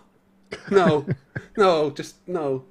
Alison, $2. So even when we go by his standards, he backpedals. Yeah, flat earthers have nothing but double standards. Empty Hermit 29. I almost missed the insane ramblings of Bumpy Earth, aka Hip Hop Hippie, aka King of Nutter. Almost, but not quite. Fogger Pership Akashi, $2. Humpty Dumpty can't critically think. Too many fools. Yeah, I think as a child he was fed lead paint instead of formula. So, C. Mitch Play, $4.99. I think we should take a moment and thank TJ and FTFE for losing half their brain cells for our amusement. You are both heroes. Yeah, I am sorry for putting you against Hip Hop Hippie. Hey, he's not the worst flat earther I've gone against. The Really? what's his name? Yeah, I forget the guy I mentioned earlier before the conversation who just completely gibberish. Wonton? Latter-day Saint. Latter-day Saint. Oh god, yeah, no. My debate against him was fucking awful. He just spent the entire debate eating bananas with their skin on. You know what I'm saying, bro? Come on, bro. Yeah. What the fuck is wrong with him? That's a long list. Don't answer that. Zephox, $5. Man, this flat earther doesn't know a lot of stuff. Yeah, no, they don't know anything. Frogger Pership Akashi, $2. This is the latest episode of the Nutter Show. Alison for $2 says, you want demonstrations? Calculate a distance. Yeah, which was literally one of my jobs in the Navy, to calculate distance for fuel consumption. And if I didn't calculate it on a globe, we would have got it wrong, and I would have been shouted at. Rocky Fade for $5 million says, say cool whip. Say cool. Now say whip. Now say cool whip. This debate in a nutshell. Cool whip. Olaflamo for $5 says, Bumpy, ask about sex instead of gender. Sex is provable scientifically. Gender is an opinion. Yeah, but it doesn't matter because he is just a transphobic idiot. Roki Thane for $5 million says, why does TJump need to prove anything and Bumpy Earth not need to prove anything? What do you think about that? The fact that he will constantly ask you for proof, yet refuse to ever provide proof for anything he says. Well, I think you're actually too unfair on flirfs. I mean, flirfs are dumb, so if they were smarter, they could form their arguments in a way where it's purely just a negative. They're like taking atheism. Atheism does this all the time, where we say, we don't believe God exists. Do you have a reason to prove God? And they're essentially trying to do the same thing, but they're not smart enough to form their arguments in that way. So they don't have the ability to accurately present that argument, but that argument exists. Like, you could make a flat earther position, which is just the negative, I have no reason to believe that, and try to defend it. They're just unable to do so. Yeah, they are too dumb to form coherent arguments. And they're not only too dumb to form coherent arguments, but they're literally too dumb to realize when they're being horrific people, right? And I think that's where a lot of the fact that so many flat earthers are just horrible, horrible people is because they're too dumb to realize that what they're saying is inappropriate or wrong or mean. They don't have the intelligence for self-reflection. So they can never tell themselves that what they've just said is wrong because they don't have the intelligence to realize that what they said is wrong. So yeah, I think they're very judgmental in the fact that most of their beliefs are based off the Bible, so they do have very bigoted views. That's definitely a real thing. And they aren't just, because I've taken debates against many SJW positions, just to be fair, but I don't do it to be mean. I think that it's reasonable to criticize positions you disagree with as a kind of a logical argument, like if you think they make a bad argument. But doing it to be an asshole is definitely something that's abhorrent. Yeah. I mean, I am an asshole to flat earthers, but that's come from talking to so many of them. I think I've got a reason to be an asshole to them. Indie Tiger for $5 says, Elasmotherium sibiricum, aka rhino unicorn, lived long enough to share the earth with humans, according to study. So apparently there was unicorns. Yeah, for sure. There's a few species that have technically been called unicorns, but I don't know. He really has a strange definition of possible if he thinks unicorns aren't possible. Like, I'm still really curious why he thinks unicorns aren't possible. Because he sees unicorns as the magical creature described in Harry Potter. He can't see unicorns as just a horse-like thing with a horn on its head. Well, even just take the magical thing in Harry Potter, that's still possible. Like, evolution could have produced something like that minus the magic. Yeah, but he can't separate the magic part, that's the thing. If it's a unicorn, then it has to also be magic in his mind. We've got a new member, Danny. Welcome to the Scrappers. Thank you very much. Vispa for 10 New Zealand dollars says, the Flirf's one brain cell is struggling to understand that, or he is just dishonest. A bit of both. Stringer News 1, one of my most amazing supporters of the channel. He's been here since I started. For $2 says, Moden's dumbass. Yeah, you're a dumbass, Triple H. Allison for $2 says he just admitted that he is a flat earther. I know, he does it all the time. He says flat earth all the time, but then complains that he doesn't say he's a flat earther. He says the earth's bumpy. JDT Turbo for $2 says, poor man's Nathan Thompson. Oofed. To be called a poor man's Nathan Thompson is a real fucking insult. Yeah, like, I know. I've met him. Yeah. Oh my god. TJump was telling me before we started that he was there when Team debated Nathan live. What were you doing? Were you just watching it? Modern Day Debate, James was doing like a debate circuit. He had like 3 debates or 4 debates in the area. So he flew me down to do my debate. And then so I was in the area for the other ones and just hung out. Nice. I'd love to come over there and meet you guys. Maybe James will pay for me to fly to America. What do you reckon? Oh, we're trying. He does frequent flyer miles, so he's actually flown people to Malaysia and back, and he was going to fly me there for my debates this August, but it got canceled because of COVID. So that's definitely a possibility, and we're definitely Hey, thinking if he about wants to doing fly me live to debates. America, I'll do a live debate with a flat earther, no problem. Awesome. Mouth Breather $5 says, since you want to bring up the second law of thermodynamic, then immediately change subjects, please tell me what a Carnot engine is, Bumpy, if you don't rage quit. No. Well, he didn't rage quit. I booted him for being an asshole. But no, I can tell you now, he would not know what a Carnot engine is.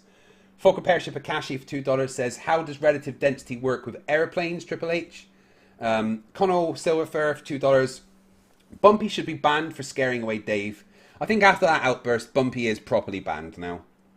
Lord Luminous Poof, $2 says, prove it plus I don't know on a loop. Triple H is not needed. Yeah. Beanie Beeman for $2 says, best quote ever. I don't know. Fogger Pership Akashi, $2 says, FTFE for my facepalm pillow pre-order. I need it. Yeah, those will be going on sale very soon. I'll also be giving away 20 of them during my 50k subscriber special as soon as I hit 50k. Stringer News 1 for $5 says, if there are no stupid people crossings, how does Triple H get across a street? With a crash helmet, I imagine. Neon Sal, €5. The pressure on Bumpy's brain is too much for him. Why, you ask? Because his head is a container. Duh. Because container. Pressure needs a container. Container. Container! Holy Smalls for $5 says, so since I'm a Glober, I can't believe in God? By this logic, aren't all Flurfs atheists then? Checkmate, Flurfs. There is so many Flurfs that are religious, but there is the ones that aren't religious because they think religion is a form of control.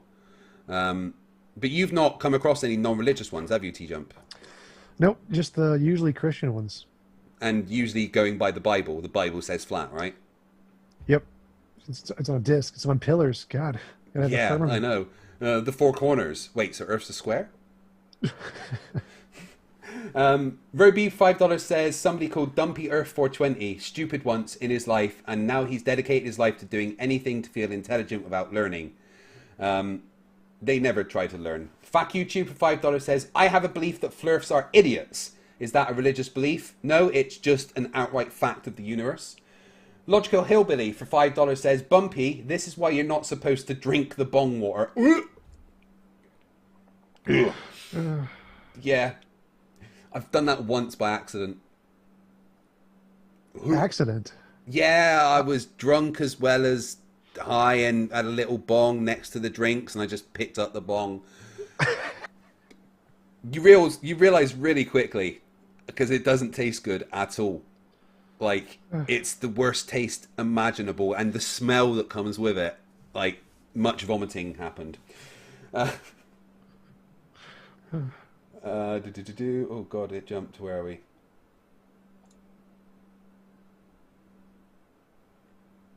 Ozen for $2 says, does Bumpy have an internal voice? No, he doesn't have a brain, so he can't have an internal voice.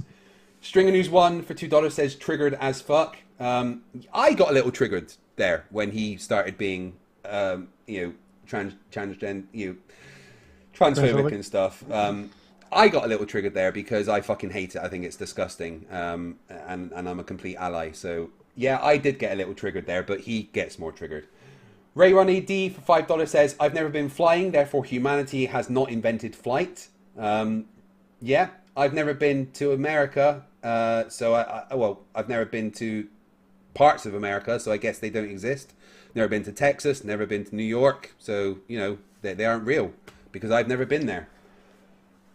Have you ever been to the UK, T-Jump? Yes. Oh, right, so that definitely does exist then. Ever been to Scotland? Nope. It's usually cold here, so just bring a coat. Fokker Pership Akashi for $2. The burden of proof is on the claimant, i.e. Triple H. Yeah, he claims everything, but then claims he doesn't make a claim. Indie Tiger for $10 says, as I recall, there's so much hydrogen in outer space that there's a constant radio hum due to the electron flip in a hydrogen atom, which happens once every 22 million years. But there's so much hydrogen in space that a theoretical starship could have a scoop on the front and collect enough hydrogen just from traveling through space to power itself. But we don't quite have that technology yet. There's also virtual particles, and virtual particles add pressure to all empty space, even if there was no atoms. Yeah, yeah, and you can use the Kashmir effect to demonstrate that as a fact.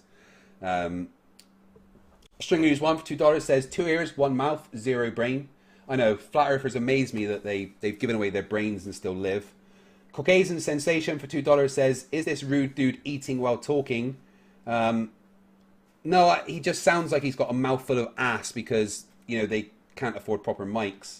Another new member, got Megan Satanas. Thank you very much. Are these your guys coming over at TJump? Could be. Oh, thank you very much for bringing some new members to me.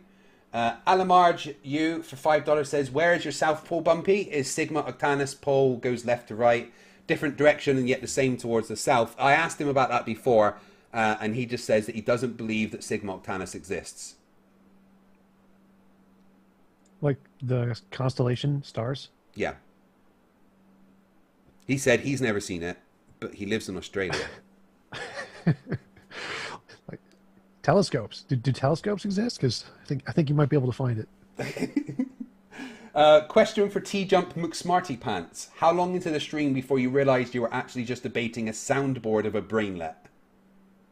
I don't know. I think the conversation started pretty well, like up until like the 30-minute mark where he just went off the rails. Like, Yeah. But it went decently at some parts. Like he agreed to the part that there is pressure in a container and that there's a difference of pressure in the container, and then he started to go a little haywire after that. Like, uh-oh, I'm in trouble now. I don't know how to explain this.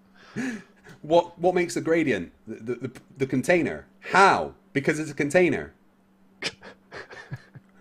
What? Fogger Pership Akashi, $2. I knew he would strawman Coriolis. Classic Flurf. Yeah, none of them understand what Coriolis is. Coriolis is not the Earth rotating underneath things. It's as simple as that. Coriolis is all about conservation of momentum, and that's how you need to explain it. Just because they heard Nathan Oakley say once that, well, there's no Earth-based Coriolis because nothing rotates underneath an airplane, doesn't mean that that's what Coriolis is. It's a straw man. Tetchler Knight for $2. Triple H's entire argument amounts to prove it, and we did, but he went nutter. 3-1 for $2 says, good job making Bumpy look extra stupid. No, we don't do that. He absolutely did that himself. Indie Tiger for $5 says, I navigated ships in the Navy. All navigation is based on a curve. Earth is globe proven. Yeah, me too. Falcon Pership Akashi, good old CHL classic. Bumpy totally deserved it. Yeah. He deserved being kicked for being an asshole. John Om for $2 says, who is Eratosthenes? And thank you for defending LGBTQ. No worries about LGBTQIA. And Eratosthenes was a philosopher and mathematician from about 2,500 years ago that measured the circumference of the globe by placing sticks in the ground between Alexandria and Sion. I can't remember, but then used the angles of the sticks to calculate the circumference of the Earth, and was about within 3% of what our current measurements say, which was pretty damn good for some sticks in the ground 2,500 years ago, right? Yeah, it's incredibly impressive. Yeah. Not a Genius for 549 says, we don't see geometry, we see light. Yeah. Well, it's refracted, so you don't have a horizon. Well, we do. We can see it there. It's refracted. I never understand. But what you're how they seeing think isn't the debunkers- horizon. It's just what you're seeing. How? I know. So it's not the horizon. I've tried to explain to flat earthers several times that you don't really see anything as and when it is. I mean, even holding your hand in front of your face, right? Not only does the light take time to travel from your hand to your eyes, but there's an atmosphere between your eyes and your hand, which means the light has been refracted. Plus, we're both wearing glasses, so we see everything extra refracted, right? You know? Yeah, and your brain constructs artificial image of what's actually going on, which doesn't Exactly. actually represent reality at all. You can only actually process about that much. Like if you hold your thumb out in front of your face, that's about as much of your environment that you're actually processing at a given time. Yeah. So most of what you're seeing is just a figment of your imagination. And the fact your eyes actually see things upside down. Your brain has to turn it the right way up to interpret it and everything. So, no, we don't see things as they are. We see what our brain wants us to see based on the light that it's receiving. I had a question for you too. Like, Yes. he said that it's, if there's a curve, if you're standing on a curved surface, you will necessarily always see the curve. Have you ever made a video where you just like zoom in on a globe to show that the curve actually just starts to level out, to make them to just try and get quite them to often understand show that the you- basketball thing, but then I had someone make this for me, which kind of demonstrates the fact that this is kind of to scale on Earth, and it looks totally flat until you go out past the mountains, and then you get, oh, there's the curve, but it's actually all Yeah. the same line. You know, they just don't understand how small we are compared to the Earth. Yeah, that's perfect. That's exactly what we should have. Yeah. I should have had that for the debate. Oh, I'll send it to you so you can have it in the future. Thanks, appreciate it. I've got so many things just programmed in because of the amount of times that I've spoken to these idiots. Josh Wiener for Weiner, sorry, I called you Wiener there. I do apologise. Please require a minimum of 4th grade education before bringing them on here. Then I'd have no flat earthers to debate. John On for $2 should have asked him who Eratosthenes is. Facty279 says Triple H claims he's not a flat earther yet uses all their BS. He is a flat earther no matter what he says. Ace for €2 says, are you an ant? Compared to the Earth, we're smaller than an ant. And last one, Philosopher King Gaming for $2 says, can you explain the problem of hard solipsism for us? Yeah, that's all flat earthers have, is that kind of rhetoric that doesn't actually help a conversation. It's just semantics and trying to redefine things and using a rhetoric which doesn't match reality. Yeah, the problem of hard solipsism is how do we know anything other than that we exist? So, like, how do we know there's an external world? How do we know I'm not a brain in a vat or in the Matrix? Right. So the question is that if he says that, how do we know that the mountains are real? He's essentially claiming to have solved that problem of hard solipsism, while at the same time saying science doesn't solve the problem. So it's really weird. I'd like to learn a lot more about the philosophy of science, which is something that you deal with very well when I watch your debates. Because I've never really paid attention to that side of things. I've always been more empirical, science-based. But I would like to learn a lot more about the philosophy of science. What would you suggest I read or research? Yeah, I have a list of like a suggested reading list that I can send to you with the best things. Like, yeah, definitely, I'll send that after. But I think the best ones are Hume's classical works. Those are the ones that most illustrate what it is. Then you can go into more depth with like fallibilism or falsifiability, those kinds of things that lead to the modern scientific method are a good secondary starting point. But Hume is probably the best one. Okay, cool. I'll do that. Thank you very much. Right, that's all the super chats. Guys, you've been incredibly generous as always. Thank you for all these super chats and the memberships. It means the world. It allows me to do what I do full time, and I can never be thankful enough. I know not everyone's able to support me financially, and if you really want to help the channel, the absolute best way you can do, and this goes for TJump as well, is to share what we do on social media. I don't know about you, do you mind TJump, if I copy this onto my channel? Yeah, no, absolutely 100%. You may need to trim out the intro that I did because that's got copyrighted music on. But feel free to put it on your channel or make little videos out of it, whatever you like. It's your content as much as it is mine. So thank you for being here. Yeah, so that's about it really. So TJump has his own channel. You can find the links to him in the description. And like I said, if you want to share our stuff on social media, it really, really helps us because I get like 60% of my views from like Facebook and Twitter. What about you, TJump? Do you get a lot of your views out of social media? No, I get most of it from YouTube shares. I think I get 16% out of social media from Discord and Facebook and Reddit. Well, it's still quite a lot. And if you share our stuff, even sharing it on your own community pages or with your friends on YouTube, sharing what we do really helps spread the word about what we're doing and helps us grow. TJump, thank you very, very much for taking the time. Any final thoughts? No, thanks for having me on. Really appreciate it. Appreciate your channel and debunking flat earthers. Like if you didn't exist, there would be just less entertainment in the world. It would suck. Thank you. That means a lot. And thank you as well for doing what you do. I very much enjoy watching your debates. Like I said, you can find TJump in the description. You can also see a lot of what he's done on Modern Day Debates with James. Thank you everyone for a great evening. I will see you in the next day or so with part 2 of my level debunk. It's in the editor. I'm just working on it now. But for now, remember that stupidity is not a right. Fight the flat earth. Fight the flat. fight the fly, fight the fly, fight